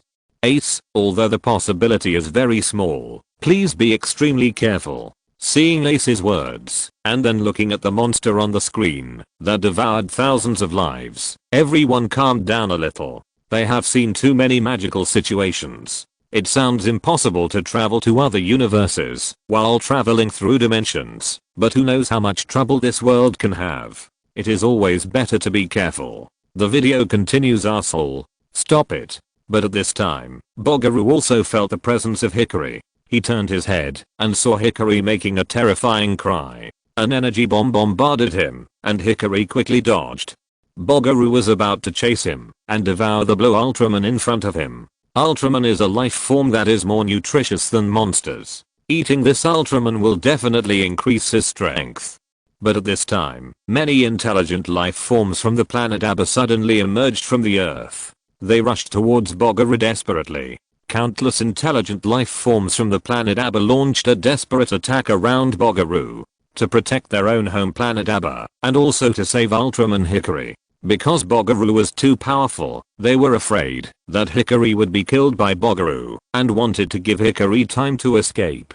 But how could these intelligent life forms of Abba be a match for the powerful Boggaroo? The wings behind Boggaroo suddenly opened, and it captured half of the intelligent life forms of Abba in one bite, and then made a terrifying scream and chewing sound, and soon they were completely digested by Boggaroo. Then he did the same thing again and completely devoured the rest of the life forms of Abba. Boggaroo patted his obviously bulging belly with satisfaction, looking very satisfied. Abo. Hickory's angry roar resounded through the ruins of Arbo. A golden line flashed across the Knight's Breath on his wrist, and the power of the Knight's Breath was unsealed. The left hand with the Knight's Breath swung back, and a dazzling lightsaber with a golden light mist showed its edge to the world for the first time. Hikari raised the knight's lightsaber and killed Bogaroo. He wanted to cut Bogaroo into pieces to avenge his hatred. He wanted Bogaroo to pay for Arbo's life. You can't use that power. But at this time, the voice of the King of Ultra sounded in his ears. Why? If we let that guy go now, the entire Arbo will be destroyed by him. Hikari looked up and asked loudly, your heart is now dominated by anger and revenge, which is not the right power. This power will destroy your heart. The King of Ultra warned him from afar on the King's planet. Unfortunately, Hikari was already overwhelmed by anger at this time. He could not watch Bogaroo destroy the Aba planet and remain indifferent. Before the King of Ultra finished speaking, Hikari had already killed Bogaroo. The knight's lightsaber carried Hikari's anger and stabbed Bogaroo's head fiercely. However, Bogaroo had rich experience in fighting and dodged the fierce attack with just a slight tilt of his head. K-76 King's planet is the King of Ultra. Seeing this, he could only sigh slightly. He would not stop Hikari. These were all the hardships that Hikari had to go through. The road had already appeared in front of him. Whether to become a hero of light or a revengeful Shiro was all in Hikari's mind. Just like Belia in the past. Then Hikaru's several fierce attacks were also easily avoided by Bogaroo, who even easily counterattacked. His huge claws slapped Hikaru's chest, causing Hikaru to retreat several steps and suffer a small loss. At this moment, Hikaru was still too weak. As a scientist, he really had no combat experience at the moment. In addition, he was overwhelmed by anger at the moment, and the knight's lightsaber was wielded without any rules. Hikaru completely lost his mind and rushed up again with the lightsaber, but was still easily avoided by Bogaroo. Because Hikaru's power was too strong, the lightsaber was inserted into the hard mountain, and it took a lot of effort to pull the lightsaber out. Hikari was about to continue his attack, but Bogaroo had already used this opportunity to activate his telekinetic skills. The powerful telekinetic energy completely wrapped Hikari, making Hikari's body completely immobile. Even if he used all his strength to chop down the lightsaber, Bogaroo then used all his strength to attack Hikari's chest, causing Hikari to scream and retreat. Bogaroo had the upper hand, and the energy light bullets kept bombarding him. Hikari retreated and blocked these light bullets with his lightsaber, but Bogaroo released too many energy light bullets, and one of them still hit Hikari's chest, causing Hikari to fall down with a scream. Bogaroo wanted to take advantage of the victory and kill Hikari in one breath, but the moment Hikari fell, a light blade shot from his lightsaber, fiercely piercing Bogaroo's body, injuring him. Bogaroo looked at Hikari, or more accurately, at the knight's aura on Hikari's wrist. This thing is a bit difficult to deal with. Believing that his life is the most important thing, Bogaroo chose to retreat without hesitation. There is so much food in the universe, and there is no need to fight against the madman Hikari. If he tries to hit him, he might be seriously injured. If his luck is worse, he will attract the group of guys from the Kingdom of Light or the Emperor's Men, which will be a big problem. After Bogaroo disappeared, Hikari fell to the ground and gasped in pain. After a long time, Hikari tried to find the intelligent life of Abastar, but the result made him very depressed. There was no Abastar on the entire planet. All the Abastar people were swallowed by Bogaroo. Looking at this destroyed and broken planet, he was extremely sad. Even if he got the aura of a knight and had powerful power, what would it matter? In the end, he still couldn't protect anything. I still couldn't protect anything. Abba. Chapter 350. Tarikia is accidentally injured, and the big event, the birth of the Hunter Knight Sword. The video continues. Hikari screamed in pain, but the grief and self-blame in his heart did not diminish in the slightest. He knelt on the ground and kept punching the ground with his fists. A small mountain was directly smashed by him, as if it was Bogaroo. At this moment, a blue Ultraman suddenly descended beside Hikari. Captain Hikari. Tregear unblackened form. The Kingdom of Light. This. Tregear looked at himself on the screen. He was more concerned about the description of himself in the screening room. Tregear unblackened form. Unblackened. What is blackening? In Tregear's understanding, it is falling into darkness. So will I fall into darkness in the future and become Taro's enemy? The other Ultraman also noticed this word and hurriedly tried to comfort Tregear that this was only a possibility in the future. Now that Hikari has entered the live broadcast room, the future will definitely change. At this moment, the description of Hikari on the screen suddenly changed. Tregear, not crazy, yet and running away from home formed Tregear. For some reason, the fear in Tregear's heart was reduced a little by the joke in the screening room. But, going crazy and running away from home? I don't know what going crazy means, but running away from home should mean leaving the land of light. Is it because the Commander Hickory on the screen has turned evil? Yes, even the Commander Hickory whom I regard as my idol and my life goal has fallen into darkness, so it is normal that I can't bear the blow. But, Tregear tightly grasped the meteor medal in his hand, looking at the concerned eyes of the surrounding Ultraman. His face was normal, but he was struggling with his conscience. This kind of gaze again. This kind of concerned gaze again. I'm still a weak person who can only be protected by them. My respected boss in the past, who can be said to be the proud scientist of the Blue Tribe, has actually fallen into the Avenger. Ultraman is not a god. Although they are not gods, they are responsible for maintaining the balance of the universe by measuring good and evil, light and darkness. But they really love themselves. They love me. I don't need it. I don't need it. Taro. Outside the land of light, a golden vortex opened, a golden smile, a happy face, was about to start praising the sun, and the next second, it swooped into the golden vortex and fled. You are a fast runner. King Ao shook his hand, and put the rope in his hand back into his dimensional pocket.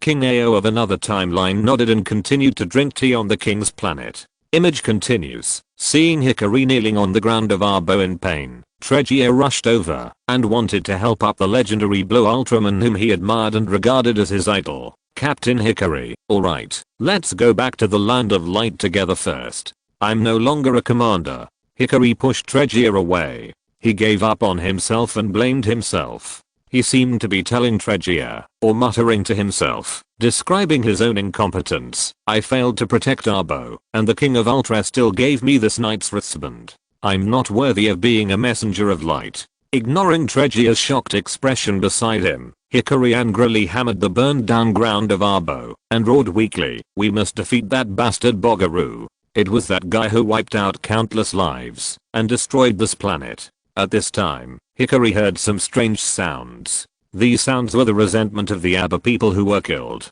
The sounds were full of regret and resentment. They were unwilling to be killed like this. Even the planet that gave birth to them was destroyed. They wanted revenge. Revenge. Revenge. Revenge. All the resentment finally conveyed such a strong voice. At this time, only Hickory and they had the same desire for revenge on the entire planet. These resentments seemed to have found their master. They gathered towards Hickory from all directions and attached directly to him. Once these resentments attached to Hickory, he could feel the whole process of their being killed from these resentments. They were swallowed alive by Bogaroo, and their bodies were digested and absorbed inch by inch. This was the most painful thing in the world. After each resentment attached to him, he had to feel such pain once, which made Hickory wail in pain. The violent negative energy merged with the anger in Hickory's heart at this moment, and finally turned into a violent resentment that covered his whole body. The negative energy and Hickory completely merged together, forming an armor full of hatred on his body surface. This is the armor of revenge. Hickory walked to the water and saw his reflection. The black armor was the last gift given to him by all the intelligent life on the planet Abba. He wanted to wear this armor, kill Bogaroo, and complete his revenge. This is his mission. From now on, I only exist to hunt Bogaroo. I'm the Hunter Knight Sword.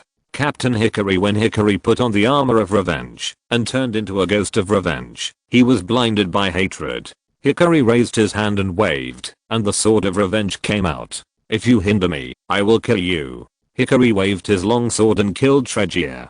Tregear looked aggrieved and annoyed. I didn't hinder you. Tregear quickly dodged. He aimed to join the Space Guard, and his body movements and fighting skills were very good.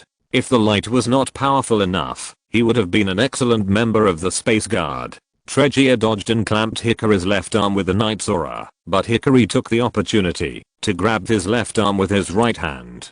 Captain Hickory, aren't you going to fight the darkness? Hearing Tregear's words, Hickory's voice came through the mask of the armor of vengeance. The once gentle and modest gentleman now sounded as terrifying as a Balrog in the endless abyss. Hickory is dead. Now I'm the Hunter Knight Sword who was born for revenge. Hunter Knight Sword chopped Tregear down with a sword, then turned around and left, leaving Tregear doubting his life. Even Commander Hickory can't resist the power of darkness. Is the power of light really so fragile? Leaving behind Tregear, who was doubting his life, Hunter Knight Sword left without looking back. He shuttled through the universe, looking for the trace of Boggaroo. In the process, he got to know more about Boggaroo's evil. Whenever he passed a planet, he would devour all the creatures there. Many intelligent races in the universe were extinct, and countless planets were destroyed because of him. This further strengthened Hickory's belief in killing Boggaroo. After a long and arduous search and investigation, Hunter Knight Sword learned from the Vanten Star that Boggaroo's next destination was the Earth. After learning the news, Hickory immediately flew to the Earth. Boggaroo, I'm your killer.